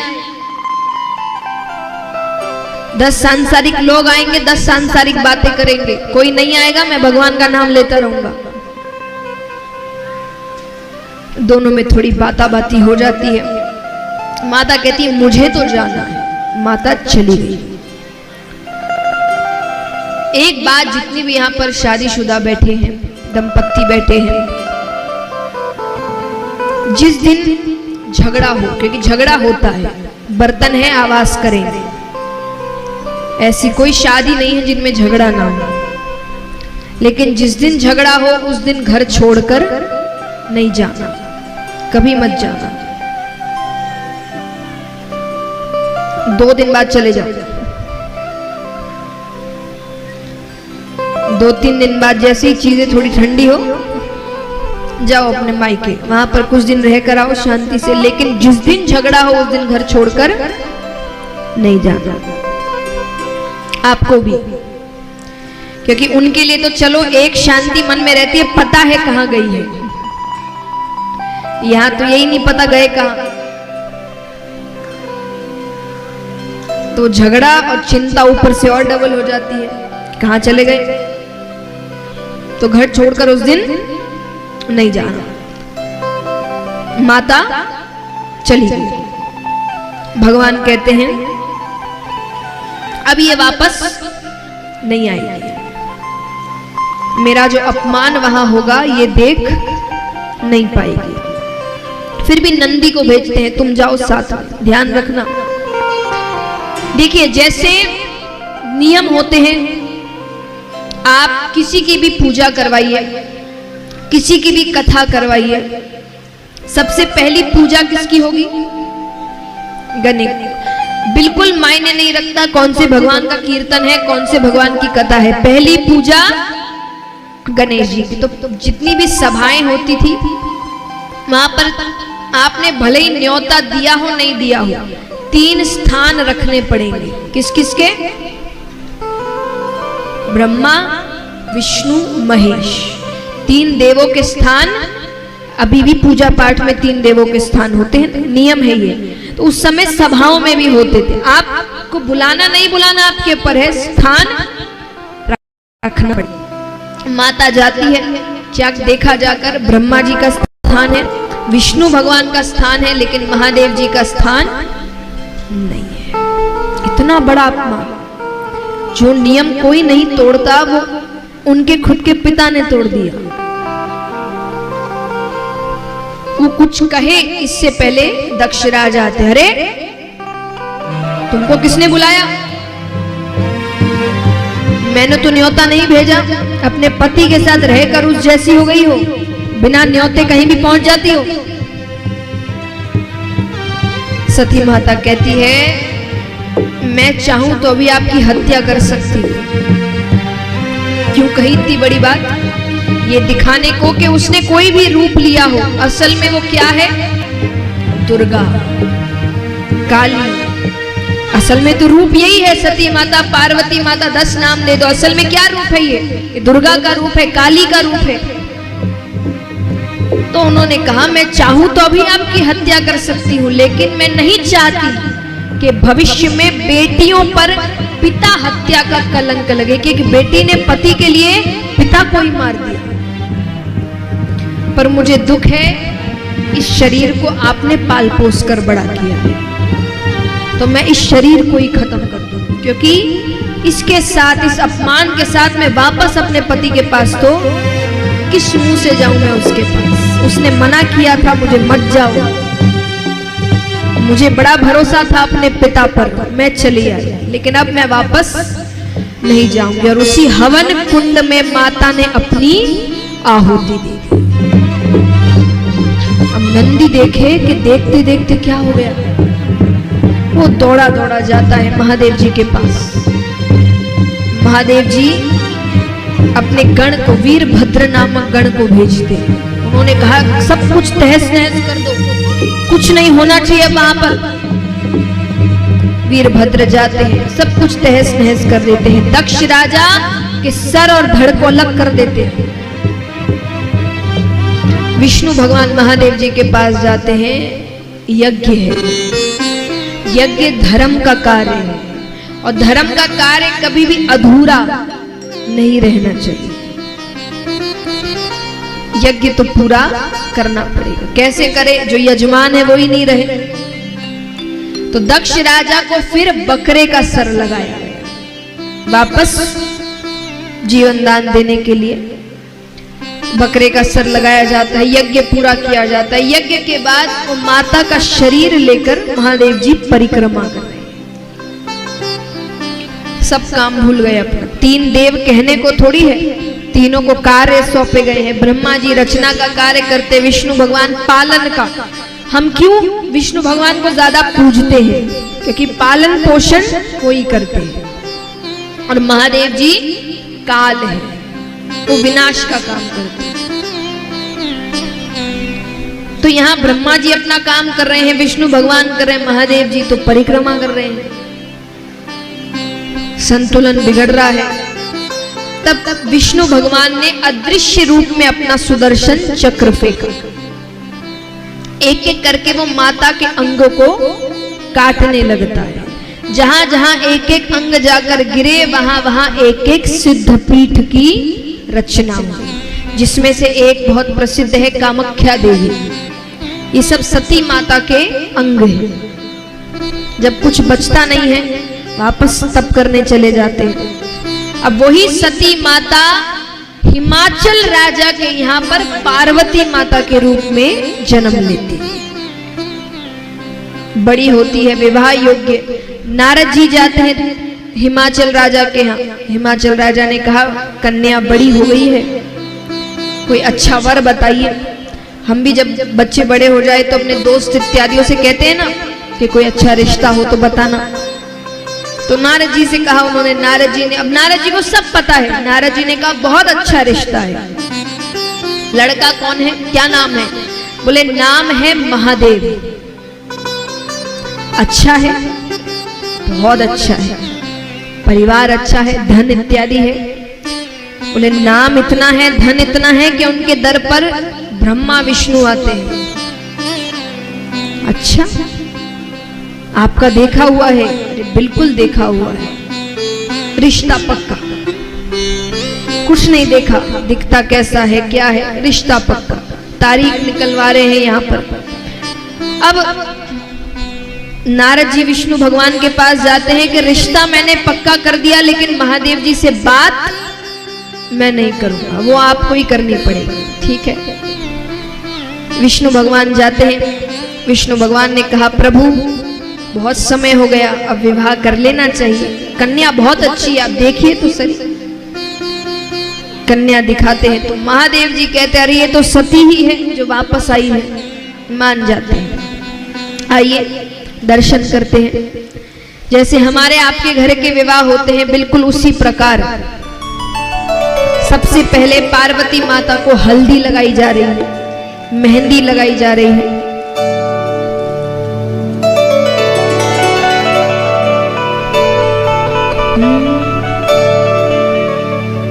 बोलिए शंकर भगवान की।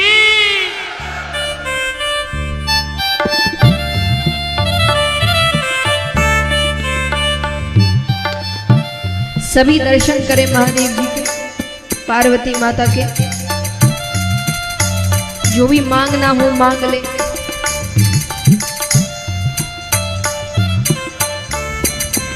आइए, इस प्रकार महादेव जी और पार्वती माता का विवाह होता है। तो आज की कथा को यही विराम देते हैं। कल की कथा का समय नहीं 2 बजे ही है। देखिए, जब तक आप लोग सबके सब नहीं पहुंचते ना, तब तक मुझे बुलाया नहीं जाता। तो कोशिश करें सबके सब पहुंच जाए। और 1-2 दिन देर होती है, बनते बनते समय बनता है। तो समय वही है। कल का विशेष उत्सव, विशेष आकर्षण है प्रहलाद चरित्र, नरसिंह अवतार। कल भगवान का नरसिंह अवतार होने वाला है, उसके दर्शन करेंगे हम। तो सभी समय पर पधारे और अभी आरती कर जाए।